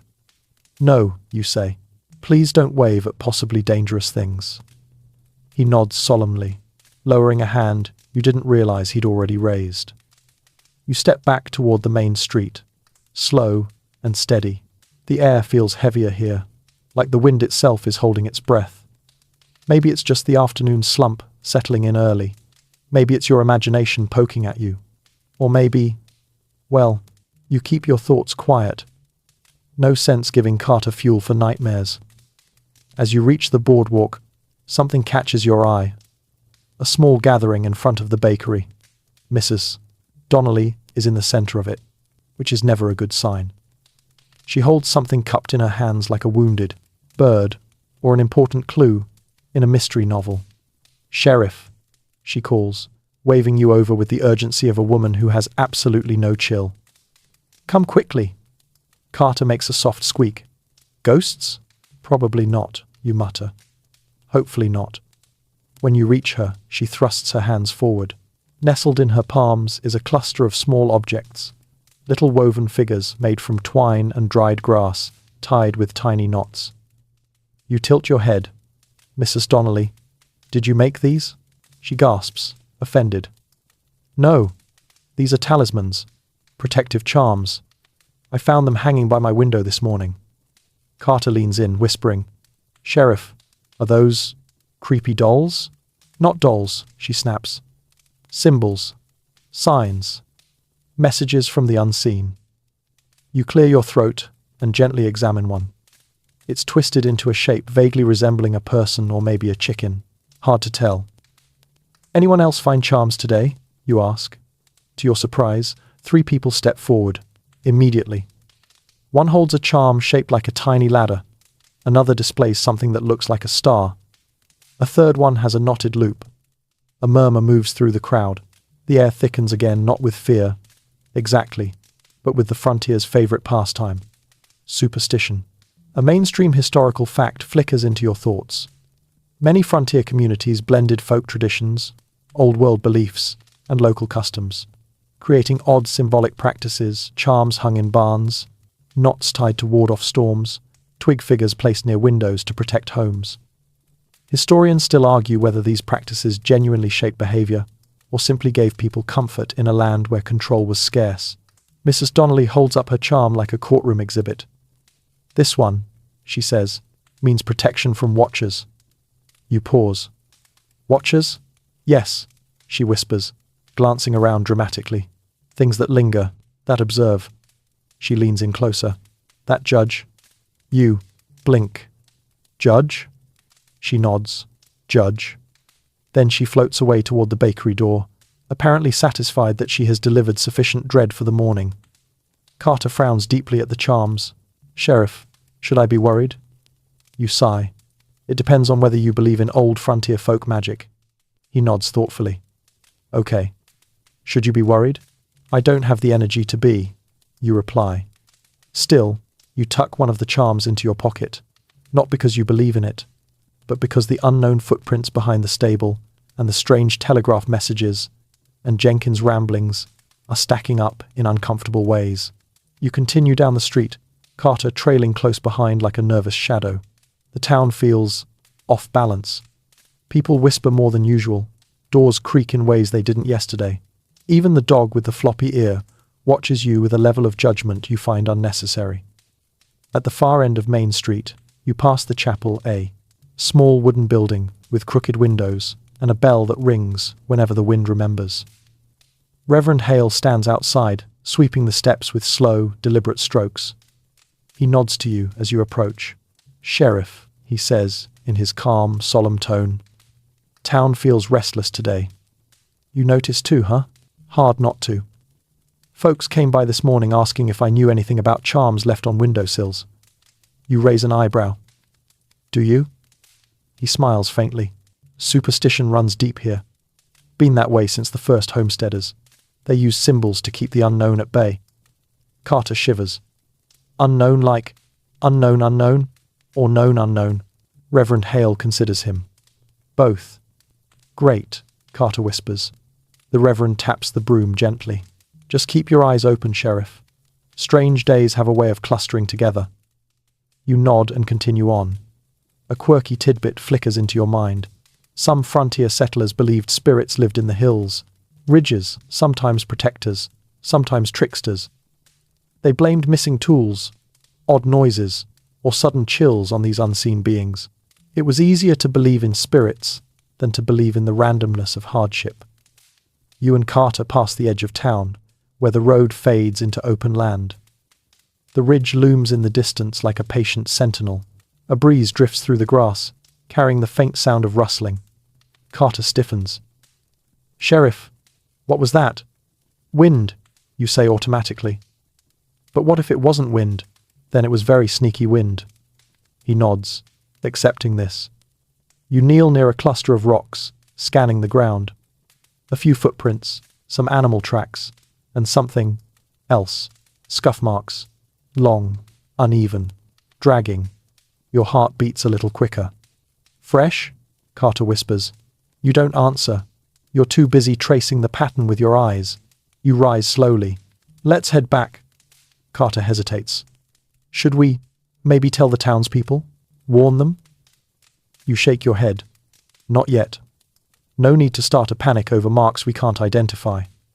He nods, though you can tell he doesn't love that answer. On your way back into town, the air grows warmer again. The sun climbs higher. People go about their business, hanging laundry, sweeping porches, arguing loudly in ways that assure you the world is still turning. But beneath the ordinary bustle, you feel something else.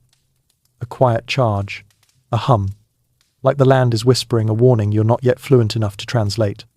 Carter nudges you gently. "Sheriff, do you think the charm in your pocket will help?" You pat the pocket where the woven figure rests. "I don't believe in it. But," you pause, "but it doesn't hurt to carry it." You walk together down the boardwalk as the afternoon sun presses down on the dusty roofs. The ridge in the distance looks still, silent, watching. Whatever is creeping through these hills, superstition, danger, or something in between, it's edging closer to your day and closer to your responsibilities. And you can feel it. Not fear, not exactly, just anticipation. The kind a sheriff learns to recognize. The kind that usually means the next calm moment won't last very long. The afternoon arrives with all the energy of a tired mule, slow, stubborn, and slightly resentful that it even has to exist. The sun hangs high overhead, pouring its heat onto the town like someone tipped over a giant skillet. Every building, every boardwalk plank, every hat brim radiates warmth. Even the air tastes a little hot, like it's been sitting out too long. You and Carter make your way back toward your office, both of you moving in the slow, dragging steps of people who've hit the long afternoon slump. The time of day when everything feels heavier, thoughts feel fuzzier, and your badge somehow weighs 3 extra pounds for no clear reason. "Sheriff," Carter mutters, wiping sweat from his forehead. "Is it just me, or does 2 p.m. feel like 4 a.m.? "It's the frontier," you reply. "Time hates us." He accepts this without question. You reach your office and push open the door. The room has transformed since morning, not visually, but atmospherically. Heat sits inside like a large, unwelcome guest. The papers on your desk curl slightly at the edges. Even your chair sags as if it's given up its will to stand straight. Carter plops onto the bench near the wall. I feel like my brain's melting. That's normal, you say. This is paperwork hour. He pales. Paperwork. Hour. You gesture toward the towering stack of forms on your desk. Complaints, reports, listings, inventories. All of them breeding like rabbits in the shade. A mainstream historical fact drifts through your mind. Frontier sheriffs were often weighed down by administrative duties, filing reports, tracking disputes, writing notices far more than they were by actual violent crime. Historians still argue whether paperwork was a tool for maintaining order or slowly breaking the spirits of every lawman west of the Mississippi. You drop into your chair, which gives a loud creak of protest. All right, you sigh, grabbing the first sheet. Noise complaint. Rooster again. Carter leans over your shoulder. The one with opinions? Yes. You set the complaint aside and reach for the next one. Fence dispute Boyle versus Weaver. Carter groans. Again? Didn't we just talk to them today? Yes, you say. And we'll talk to them again tomorrow. And the next day. Until the end of time. He slumps farther down the bench. You sympathize deeply. You move through more paperwork. Reports of missing items. Mostly spoons. Suspicious tracks. Probably cows. And unauthorized musical performances. Bagno, Riletti. But the more you read, the more the room feels too quiet. Too still. You glance at Carter, who has now begun quietly humming to keep himself awake. You rub your temples. Deputy. He sits up straight. Yes, Sheriff? Stand up before you fall asleep and break something. He stands, immediately knocking over your broom. You both stare at it. Carter whispers, It attacked me. It didn't. He nods respectfully toward the broom anyway. You get back to work, but the silence keeps tugging at your attention. Your mind drifts to the telegraph messages, the charms, the footprints, the storm that changed directions. A pattern is forming, or maybe it's just your tired brain trying to connect dots that don't want connecting. You glance at the charm in your pocket. Its little twine limbs jangle faintly when you shift in your seat. Sheriff? Carter asks, noticing your expression. Everything okay? You don't answer right away. Just thinking. You say, finally. Oh, he replies. Is that allowed during paperwork hour? Barely. You push away the stack and stand, stretching your stiff spine. Your office is small, cramped, and hot enough to boil a potato. You open the front door to let in some air, but all it brings is a warm gust that smells like horses and the faint suggestion of impending problems. Let's walk, you say. Carter brightens immediately. Yes, movement. Freedom. The two of you head down Main Street again, this time with no urgency, just the slow trudge of people trying to stay awake in the frontier sun. The town has dipped into its own sleepy lull. Folks fan themselves on porches. A few kids draw shapes in the dirt with sticks. Even the dog with one floppy ear is sprawled under a wagon, snoring gently. You nod to the saloon keeper, sweeping dust off his porch. He pauses mid-sweep. Sheriff, he says, any updates on the supply wagon? Still overdue, you answer. He grunts. Figures. This heat'll spoil my beer if it doesn't get here soon. Carter gasps. Spoiled beer? That's tragic. The saloon keeper nods solemnly. Exactly. You continue your stroll. The sun glints off metal signs and window panes. A hawk circles lazily overhead as if deciding whether any of you are edible. The world feels paused. Then you hear it. A faint sound. A tapping. Soft but rhythmic. Carter stiffens. Sheriff? Is that? No, you say quickly. It's not ghosts knocking. He relaxes slightly, until the tapping continues. You follow the sound to the side of the barber shop. There, dangling from the awning, is another charm-woven grass, tiny knots, a loop of twine. Another one. You pull it down and examine it. This one is shaped like an eye. Carter gulps. Sheriff. What does that mean? You glance around before answering. Depends who made it. But hunters use charms like that, Carter says, to ward off danger, or signal it. You stare at him. How do you know that? He shrugs. I read it in a book. You read? Sometimes. You pocket the charm and keep walking. Your mind swirls with competing thoughts, folk beliefs, strange prints, Jenkins rambling, telegraph warnings. Are they connected, or is the land simply having one of its moods? Historians still argue whether the frontier truly held supernatural fear, or whether isolation amplified people's imaginations. You aren't sure which one you're leaning toward today. You reach the far end of town, where the open prairie begins again. The grass ripples in soft waves. The ridge stands silent. Shadows gather under the rocks. And you feel it again, the sense of being watched. A subtle prickle at the back of your neck. You turn slightly, scanning the distance. Nothing moves. Carter whispers, "Sheriff?" You shake your head. "Let's go back. Heat's getting to me." But even as you say it, you know that's only half true. The frontier is whispering, and you're starting to hear it. You and Carter head back toward the center of town, boots dragging through hot dust that clings to your legs like it's trying to form a long-term emotional attachment. The sun sits overhead in a harsh, bright sprawl, flattening shadows and bleaching the world into a washed-out canvas. Afternoon on the frontier doesn't just slow time, it squeezes it, stretches it, wrings out every bit of energy people thought they had left. Your deputy wipes sweat from his forehead for the 10th time in 10 minutes. "Sheriff, is it possible the sun is personally mad at us?" "Feels like it," you say. You reach the town square, just as a group of riders approaches from the north road. 3 men on horses, dust trailing behind them in long, drifting plumes. Their silhouettes wobble in the heat shimmer, giving them an almost ghostly presence as they draw closer. Not spirits, but not exactly familiar faces either. Carter straightens instinctively. "Outsiders," he whispers. Indeed, outsiders.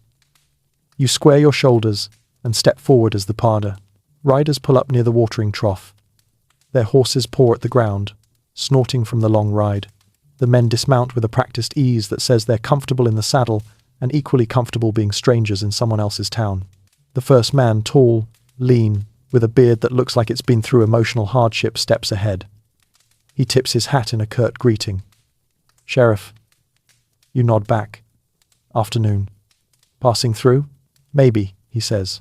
"Maybe not." "Excellent." Vague answers. "Your favorite." The second man doesn't speak. He simply watches you with sharp, assessing eyes.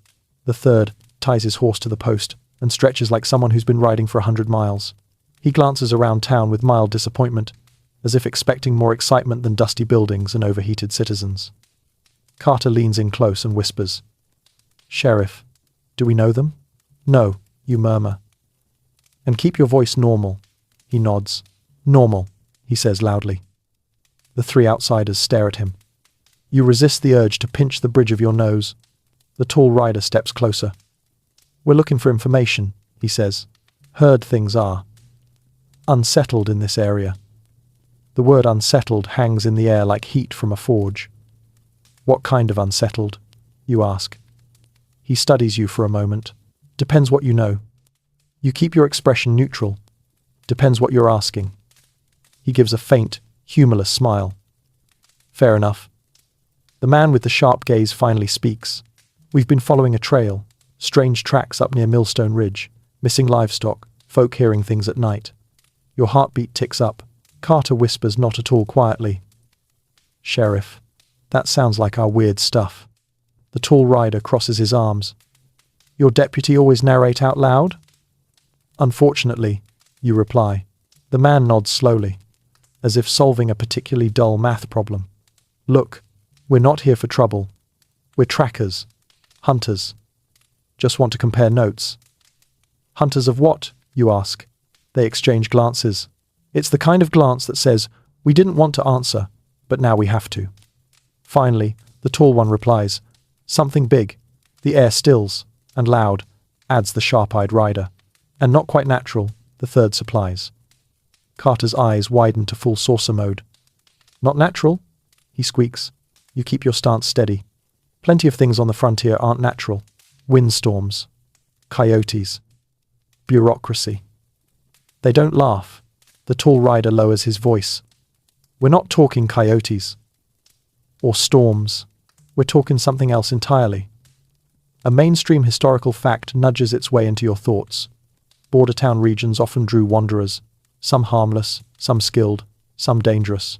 Frontier hunters and trackers sometimes moved from place to place, chasing rumors of large predators, lost mines, or unexplained disappearances. Historians still argue whether these wanderers were skilled professionals or men chasing legends. You remain calm. Strange stories have been going around. You allow, but nothing solid. The sharp-eyed rider arches an eyebrow. You sure about that? You think of the telegraph messages, the lights, the footprints, the charms, Jenkins rambling, the ridge. You lie. Yes. The trackers study you again, long, quiet, uncomfortable. Finally, the tall one nods. All right. We'll water the horses, get a meal, and keep riding. Won't be here long. You nod back. Town's peaceful. Keep it that way. He smirks faintly. Sheriff, we don't break peace. We hunt what does. They lead their horses toward the trough, boots crunching softly in the dust.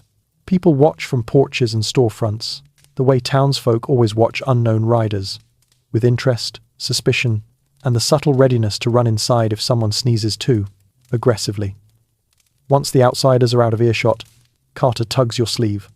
Hard. Sheriff. Those guys scream trouble. They're just passing through. Sheriff. They said the word unnatural. Nothing natural ever ends well. You sigh. Nothing unnatural ends well either. Carter's eyes widen. So everything ends poorly? On the frontier? Usually. He nods, accepting this universal truth. You step aside, watching as the riders tie their horses and move toward the boarding house. Their presence shifts the town's balance, like a gust of cold wind through a warm room. A quirky tidbit surfaces. Frontier towns were crossroads of cultures, homesteaders, native communities, drifters, soldiers, traders, each group carrying stories, fears, and rumors. Outsiders could bring help or calamity, but they always brought a ripple. You feel that ripple now. Sheriff, Carter whispers, do you think they know about, the charms? The tracks? The ridge? You meet his nervous gaze. I don't know. But, he says, voice cracking, we're going to find out, aren't we? You look toward the ridge, its jagged silhouette outlined against the bright, merciless sky. Something about the horizon feels different. Watching, waiting. Yes, you say quietly. We will. Carter stands straighter, puffing his chest out with determination he absolutely does not possess but is trying very hard to fake. Well, if there's danger, we'll face it. With caution, you add. And bravery. With a plan. And courage. And maybe, you interrupt, with snacks. He brightens instantly. Snacks help courage. Together, you walk down the boardwalk as the afternoon stretches on, heat shimmering, strangers settling, the town holding its breath. Whatever's coming, natural or not, you can feel it creeping closer. And your day isn't nearly done. You and Carter watch the three outsiders disappear into the boarding house, their boots thudding heavily on the porch steps. The saloon sits just across the street, its swinging doors half open, as if inviting you in with the subtle charm of a place that has seen far too many bad decisions and is prepared to witness yours too. Mid-afternoon sunlight slants through its dusty windows, painting long amber bands across the warped floorboards. Carter shifts on his feet like a man about to suggest something he knows you won't approve of. Sheriff, maybe we should, hydrate. You want water, you say flatly. He nods. In the saloon. He nods again, this time with less conviction. You sigh, because the truth is, you could use a moment to settle your nerves too. The saloon is where the town stretches, breathes, complains, boasts, lies, and occasionally breaks furniture. It's also where you can listen without looking like you're listening, one of a sheriff's most important skills. Inside, the air is cooler, barely, but enough to make you loosen your shoulders. The scent of stale beer, old wood, and the faint memory of last night's rowdiness cling to every surface. A few scattered patrons sit hunched over tables, tired ranch hands, a merchant repairing a torn ledger, and one man who looks like he came in for a nap and decided never to leave.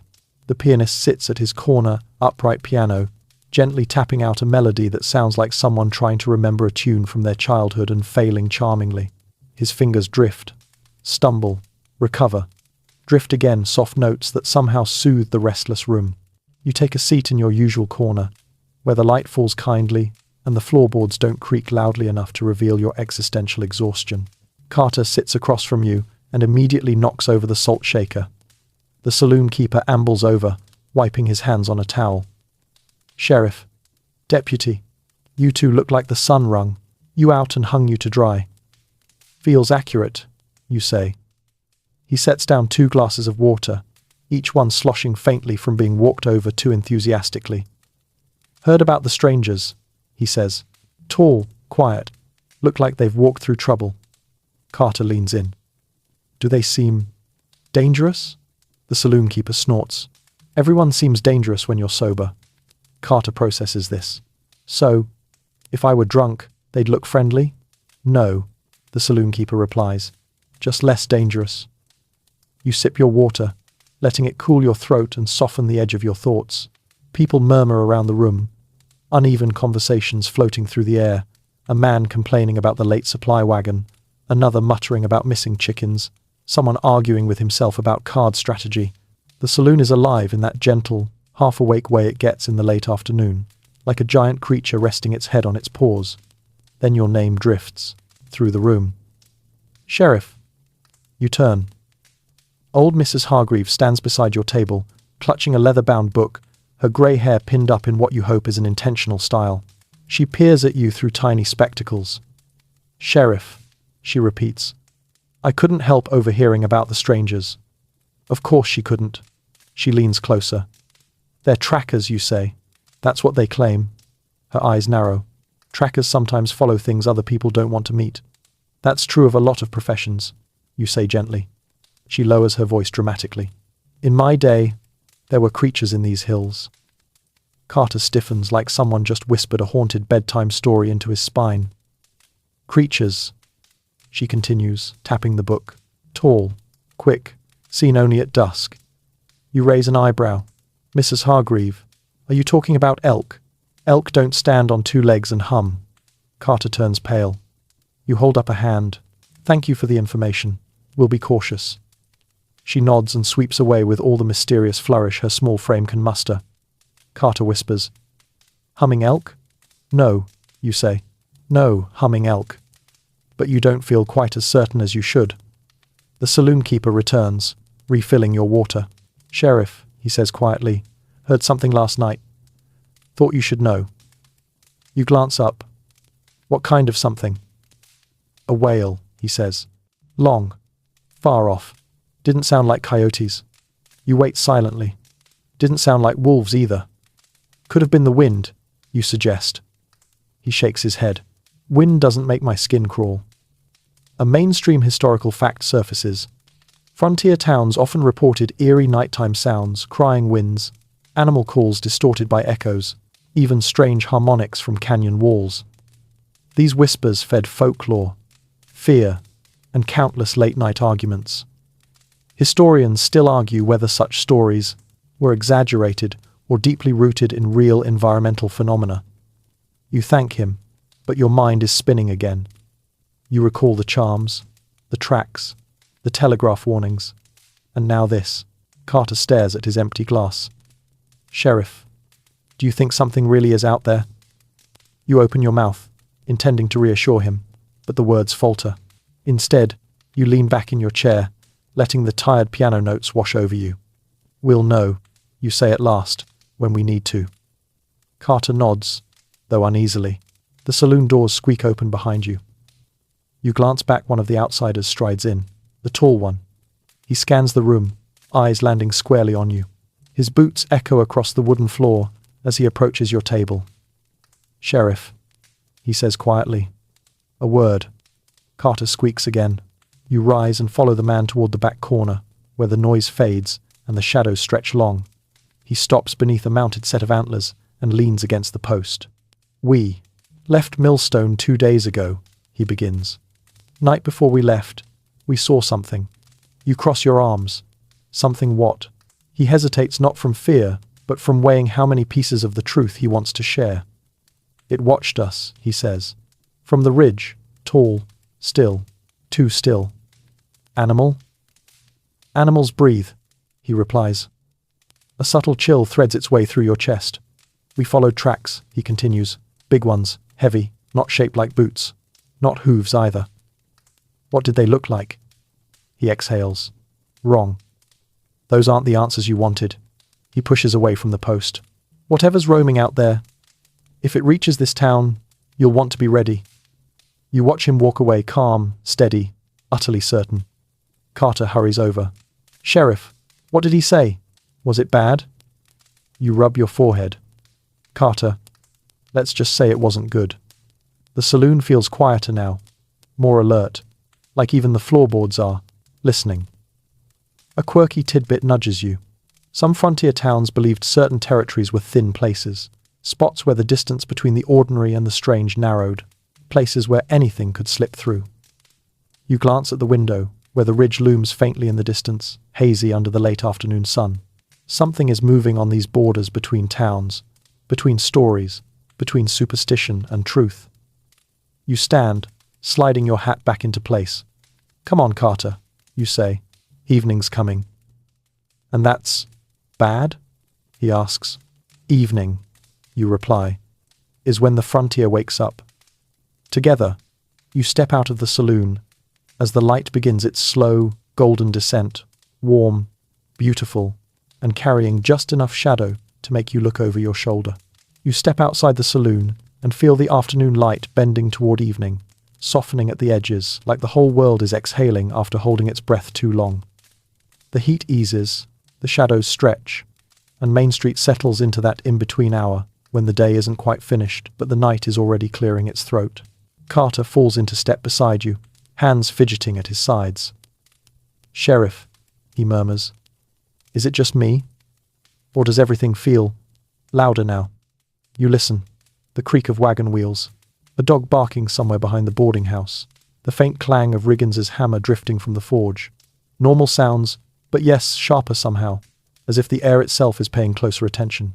"It's the shift," you say. "Evening always wakes things up." He nods, though his expression suggests he wishes evening would go back to sleep. You walk down the boardwalk, glancing at familiar buildings, the store, the smithy, the telegraph office, each one wrapped in slanted golden light. The town's heartbeat slows, but its nerves spark. Folks start lighting lanterns in their windows. Someone sweeps dust from a doorway. A pair of children chase each other, giggling, until their mother calls them inside with the urgency of someone who has heard one too many strange stories today. You reach your office door, just as the first shout slices through the quiet. "Sheriff! Sheriff, get over here!" You spin toward the sound. A ranch hand, young, wild-eyed, gasping, runs toward you from the south end of town, stumbling in the dirt. Behind him, dust rises in frantic little clouds kicked up by his boots. Carter freezes. "Sheriff," his face says bad news. His face always says bad news, you reply, but your stomach tightens anyway. The ranch hand skids to a stop before you. "Sheriff, something's happened at the homestead." "What kind of something?" you ask. He swallows hard. "Something loud. That's not specific, and you need specific." "Animal," you press. "Person? Fight? Fire?" "I don't know," he gasps. "But it wasn't normal," Carter whispers. "Unnatural?" The ranch hand nods vigorously. "Perfect." You grab your hat brim and step off the boardwalk. "Show me." He leads you and Carter past the last row of houses, across the dry patch of scrub, and toward the south road. The sun dips lower with each step, brushing the land in molten amber. You hear the faint chime of a distant bell, someone putting in animals, shutting gates, closing shutters early. The ranch hand hurries ahead, pointing. "There in the pasture. It happened there." You crest a small rise, and then you see it. The olden pasture fence split, not broken by weather, not bent by cattle. Split, poles snapped clean, wood peeled like someone tore through it with bare hands. You slow your steps, breath tightening. Even Carter stops talking, which is a rare and alarming sign in itself. "Sheriff," he whispers. "Cows don't do that." "No," you say quietly. "They don't." You kneel and examine the ground. The earth tells a story. Deep impressions scattered in odd, uneven intervals. Not boots, not hooves. Something heavier. Something that moved with purpose. Then changed direction halfway across the field. You run your fingers through one impression. Fresh. A mainstream historical fact surfaces. Unexpected livestock damage wasn't unusual on the frontier: bears, cougars, stampedes. But this?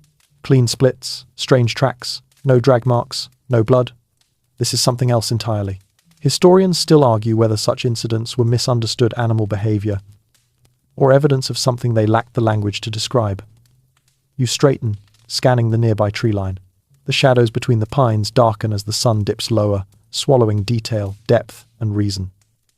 "Anyone hurt?" you ask the ranch hand. "No," he says. "But we heard something. A scream. Or a call.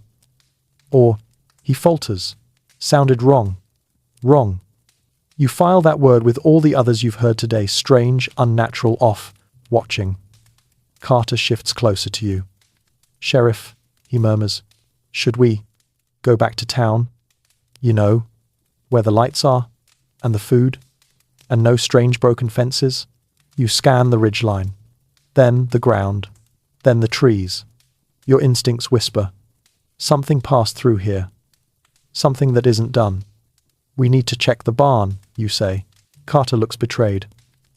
"Sheriff, why would we walk toward the scary thing? Shouldn't we, I don't know, walk away? Because we're the ones with badges," you reply. He sighs miserably. "Why couldn't the badges be decorative?" You lead them toward the barn at the far edge of the field. The ranch hand gestures weakly. "I didn't go inside. I figured I should get you first." Smart. Very smart. The barn looms ahead, big, wooden, quiet, too quiet. Usually you'd hear cows shifting, chewing, grumbling about life. A hinge groans, echoing through the dim interior. You step inside. Carter stays behind you, peeking over your shoulder like a man inspecting a haunted cupboard. Light spills in through the high slats, painting dusty beams across the hay. The air is still, heavy. You listen. You hear. Nothing. No animals. Just disturbed hay. A toppled bucket. A lantern on the ground. And on the far wall, deep, jagged scrape marks cutting across the planks. Not claw marks. Not tool marks. Something in between. Carter whispers, "Sheriff, I hate this." You walk closer, tracing the scrapes. Fresh wood scent rises from the gouges. "This happened recently," you say.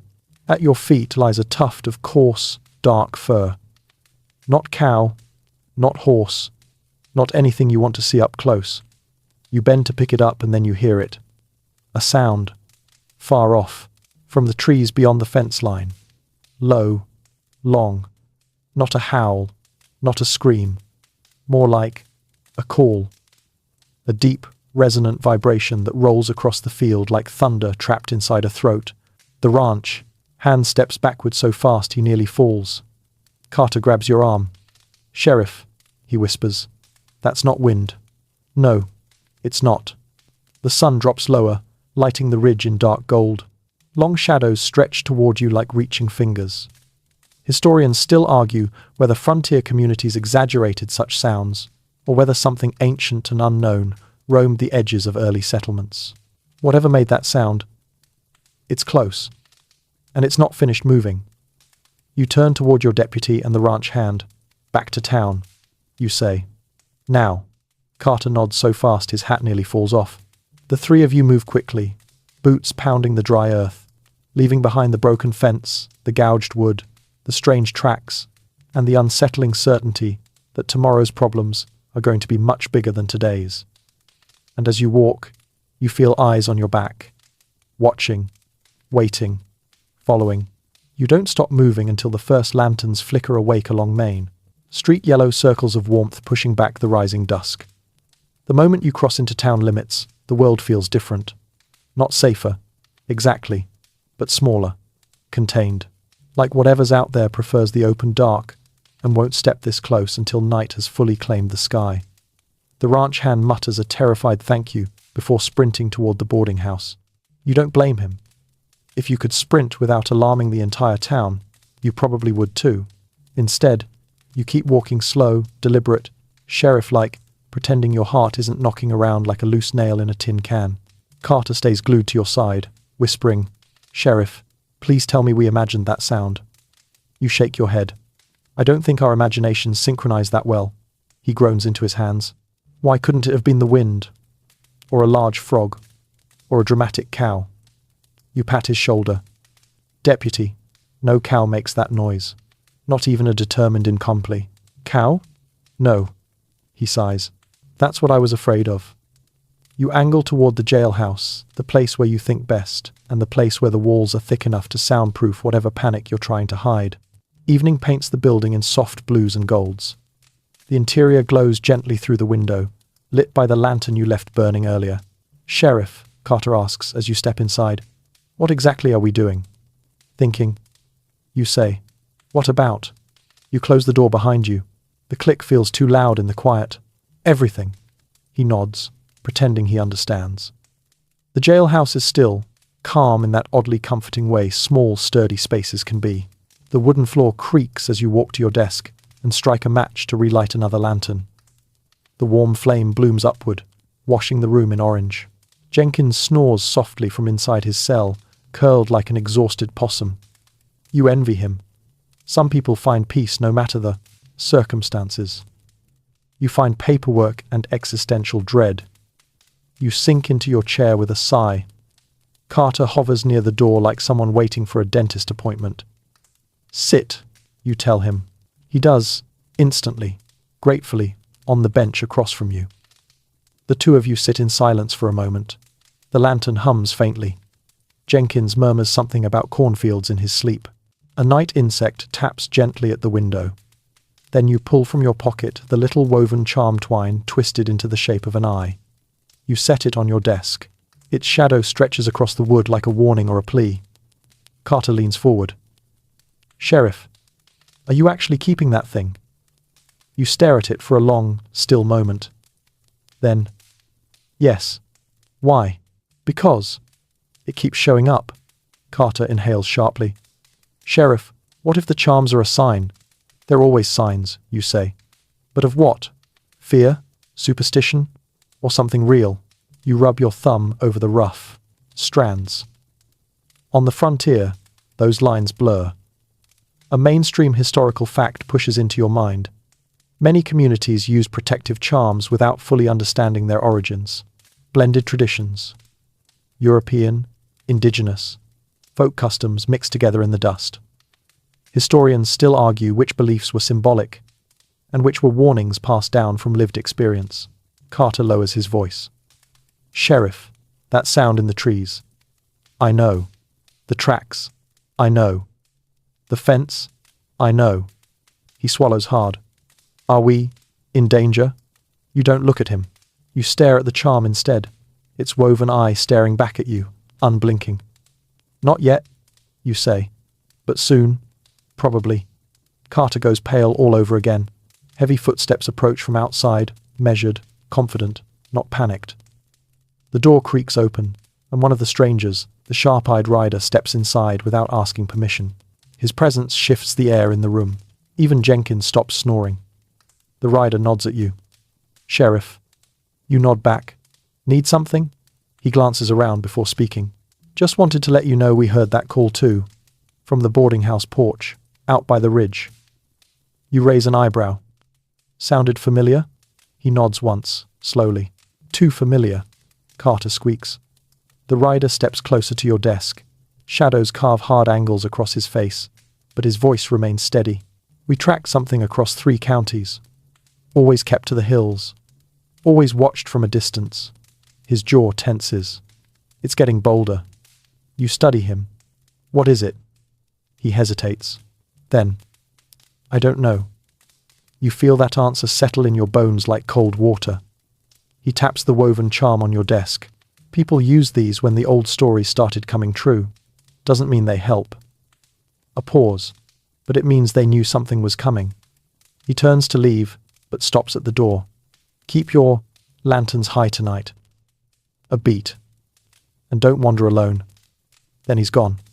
The room feels smaller, tighter, quieter. Carter whispers, "Sheriff, what do we do now?" You rest your fingers lightly on the charm. "We wait," you say softly. "We stay sharp, and we do our jobs." You rise and check the locks on the door, on the cells, on the windows. Every click echoes like a heartbeat. Carter watches you with wide eyes. "Sheriff, should I sleep here tonight?" "Yes," you say. "On the bench." He nods. "Good. Yes. Excellent idea. The best idea." You lower the lantern flame, letting the light dim into something gentler, but still bright enough to push back the dark pressing at the windows. The jailhouse settles. The air cools. Outside, the wind begins to rise, not screaming, not howling, but whispering like it's trying to speak a language too old for your ears. You sit back at your desk, hands still resting on the charm, and listen closely. The frontier isn't done with you tonight. Not by a long shot. Night blooms across the town in slow, deep shades. Violet at first, then indigo, then the kind of black blue that makes lanterns glow like tiny, defiant suns. The temperature dips, but not enough to bring comfort. The heat from the day clings to the earth, rising in soft waves that blur the horizon and warp the silhouettes of buildings. Evening on the frontier never feels like rest. It feels like the world holding its breath. You step out of the jailhouse with Carter close beside you. The lantern's warm halo spills onto the dusty boardwalk, revealing motes shimmering like gold flecks in a bottle. The town square beyond is quiet, save for the distant clink of someone securing shutters and the soft thud of boots retreating into homes. Even the saloon sounds muted, no shouting, no piano, no off-key singing drifting into the night. "Sheriff," Carter whispers, "where are we going?" "For a walk," you say. "I vote we walk." Inside. "No." "Okay," he squeaks. "Outside walk it is." Together, you cross into the heart of the town square. The familiar buildings around you take on a gentler shape in the dim light. The telegraph office, humming faintly behind its walls, the mercantile casting soft shadows, the blacksmith's forge smouldering with dying orange embers. Everything looks softer, quieter, and yet there's a hush that isn't calm, a stillness that isn't peace. You feel it before you hear anything, before you see anything. A tension, like the sky is waiting, like the ground remembers something you don't. You slow your steps, letting your senses spread out, eyes scanning rooftops, ears tuning into the faintest sounds. Carter mirrors your movements, though his version looks more like someone trying not to panic loudly. "Sheriff," he whispers. "Do you feel heavy? Like the air's pushing down on us?" You nod. The town feels tighter at night. Carter frowns. "Like it shrinks?" "No," you say softly. "Like everything presses in." He swallows. "Like we're being watched?" Your eyes drift toward the ridge beyond the last row of houses. In the fading light, its jagged outline looks less like rock and more like the bent spine of something massive lying in wait. You don't answer him. Not yet. You head toward the center of the square, a wide, dusty space anchored by the tall, skeletal water tower. The tower's silhouette cuts clean against the sky, its legs long and thin, its tank a looming presence. Wind whistles faintly through the gaps in its frame. Carter shivers. "Sheriff, please tell me it's just the tower making that noise." "It's just the tower," you say. "Probably." A warm gust brushes past your coat, carrying with it the scent of sagebrush, earth, and something faintly metallic. You glance upward, watching the lanterns flicker. Night insects dance around them like tiny sparks. You make a slow circle through the square, each step deliberate. This is what sheriffs did walk the town at dusk. Let people see the badge. Let danger know someone's awake. A mainstream historical fact rises in your thoughts. Frontier towns often relied on the sheriff's presence at twilight to discourage trouble. A simple walk could calm nerves, settle disputes, or keep unwelcome visitors from lurking too close. Historians still argue whether this ritual was effective or just symbolic comfort in a world too large for one person to police. You stop near the bench by the trough. The wood is cool beneath your hand as you sit. Carter sits beside you, bouncing one knee anxiously. The town seems to hold its breath. A door closes somewhere behind you. A dog barks once, then goes silent. The sky deepens into true night. Carter shifts. Sheriff. I know we're sitting here like we're supposed to, but shouldn't we? I don't know. Check behind things. We will. Okay, he whispers. But if something jumps out at us, I'm new, screaming. That's fine, you say. Just don't run. No promises. You let the silence stretch, not empty alive. The kind that fills with the creak of wood, the flutter of moth wings, the whisper of wind swirling around buildings. Then a sound. Soft. Far away. Not the call from earlier. Not a cry. More like something brushing through tall grass. You lean forward, squinting toward the ridge, but the darkness conceals everything beyond the outer fences. Carter grabs your sleeve. Sheriff, you inhale slowly. Stay still. He freezes instantly, wide-eyed as a cornered rabbit. Your ears strain, a faint rustle, a shifting, something moving with weight. Not fast, not frantic, just present. Then silence again. Historians still argue whether nighttime sounds on the frontier came from wildlife, wind patterns, or imagination stretched too thin by isolation. But you've lived here long enough to know the difference between imagination and intuition. And your intuition is thrumming. You stand. Carter stands faster. You turn slowly, scanning each shadow, each alley, each stretch of dimly lit road. The town feels like it's folding inward, lanterns shrinking into small islands of safety. Even the sky seems lower. Sheriff, Carter whispers. Do you see anything? No, but you're looking like you do. You don't respond. A warm breeze moves across your face, gentle, almost human in the way it brushes your cheek. The hair along your arms stands up. Carter's voice drops to a trembling whimper. Sheriff. You exhale. Let's make one more pass through the square. He nods, though his legs shake. You walk deliberately past the dry goods store, past the blacksmith's barn, past the telegraph office. Each building looms differently at night, familiar shapes stretched into unfamiliar shadows. Then, as you turn the final corner back toward the water tower, you stop cold, because someone, or something has left another charm. Hanging from the lowest rung of the tower's ladder, a woven figure. Not an eye this time, not a star, not a loop. This one is tall, long-limbed, bent at the middle. Carter whispers, Sheriff, that's the shape Jenkins described. You approach it slowly. The woven strands quiver gently in the breeze as if breathing. You lift it from the rung and examine it under lantern glow. Twine, grass, knots. A form unmistakably meant to represent something upright. Watching, leaning, waiting.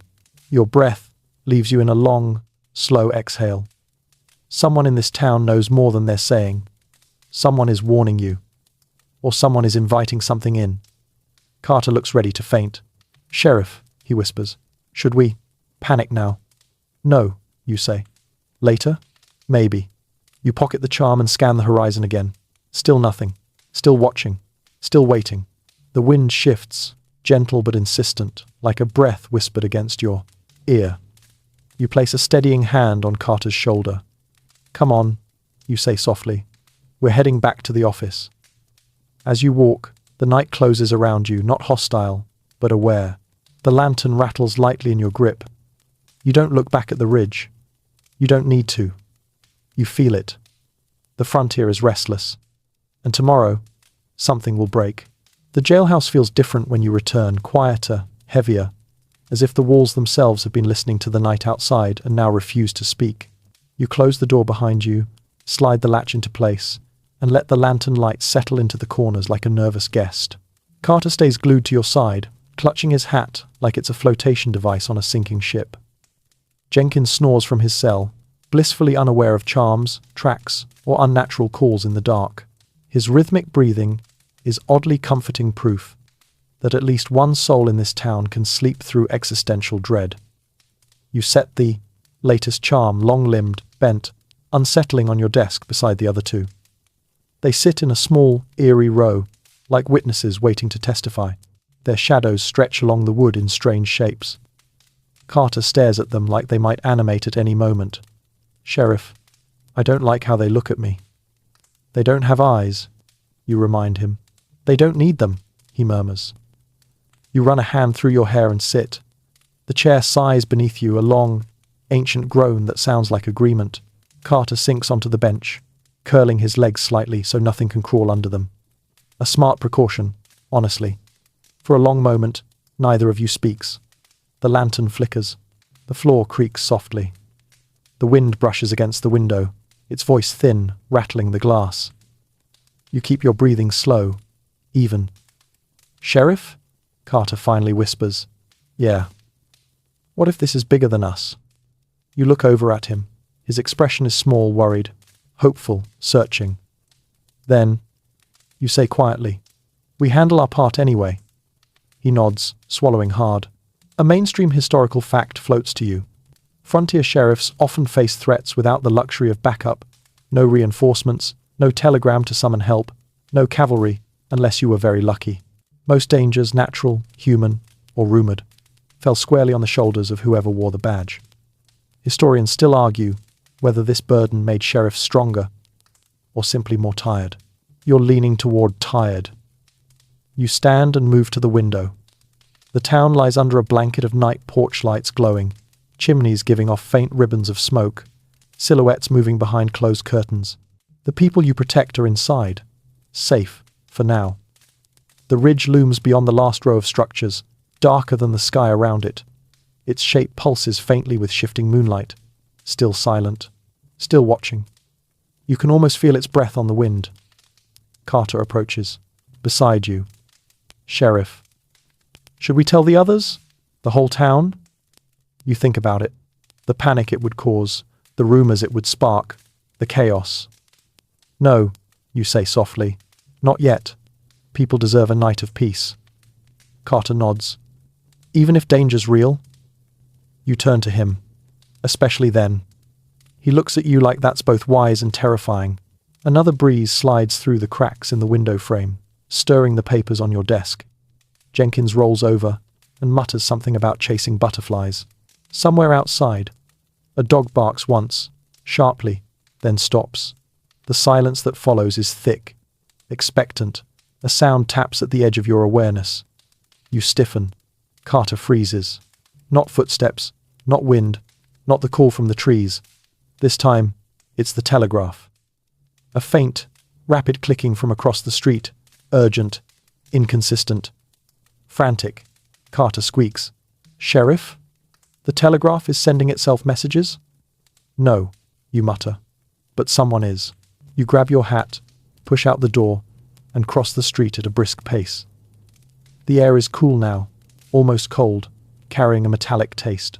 The sky above feels thick, clouded though there are no clouds, just strange darkness pooling between the stars. The telegraph office lantern glows like a beacon. You step inside, and Mr. Brinkley jumps nearly a foot. "Sheriff!" he gasps. "Something's coming down the line." "What kind of something?" you ask, though your stomach already knows the answer. He hands you a slip of paper, his handwriting shaky, rushed. You read it, then read it again. Carter peers over your shoulder. "What does it say?" he asks, voice trembling. The message is simple. 3 words. "It's moving south." You fold the slip with deliberate calm and slip it into your coat. Brinkley wipes sweat from his brow. "Sheriff, south means toward us." "Yes," you say. Carter taps your arm in a panic flutter. "Sheriff, what do we do?" You place a hand on his shoulder, grounding him. "We prepare," you say. "For what?" "For whatever tomorrow wants to be." The 3 of you stand in the telegraph office, surrounded by quiet clicking metal and the whisper of wires stretching north into the unknown. Outside, the night deepens. The town sleeps. The ridge waits. And you, dusty, weary, responsible, know the frontier is shifting under your feet. Whether it's creature, rumor, wanderer, or something beyond understanding, it's coming. And tomorrow, you'll face it. Because that's what sheriffs do. Even when the dark is full of secrets, even when the quiet is too quiet, even when something impossibly large moves in the night, you walk back to the jailhouse, lantern swinging in your hand, and feel the weight of the coming dawn. Not fear, not dread, something steadier, resolve. The door closes behind you with a soft click, sealing the night outside. Soon, sleep may come for you. But not yet, not quite yet. Word count, 1,108. Beginning 300-word wind down. And now, after a long, dusty day in the boots of a frontier sheriff, the town grows still around you. The lantern's glow softens, dimming into a warm amber haze that gently pulls the edges of the world inward. The night outside quiets, not perfectly, not entirely, but enough for your tired mind to rest, enough for your breath to slow. You ease back in your chair, letting the wooden frame cradle your weight. It creaks in that familiar, dependable way, like an old friend settling in beside you. The air is cool now, drifting lightly across your face, carrying with it only the softest whisper of the frontier. Nothing sharp, nothing startling, just the faint hum of life settling down for the night. The worries of the day loosen. Those strange footprints, the distant calls, the charms left on windows, they all drift to the edges of your thoughts. Not gone, just quieter, like distant stars fading gently into the sky.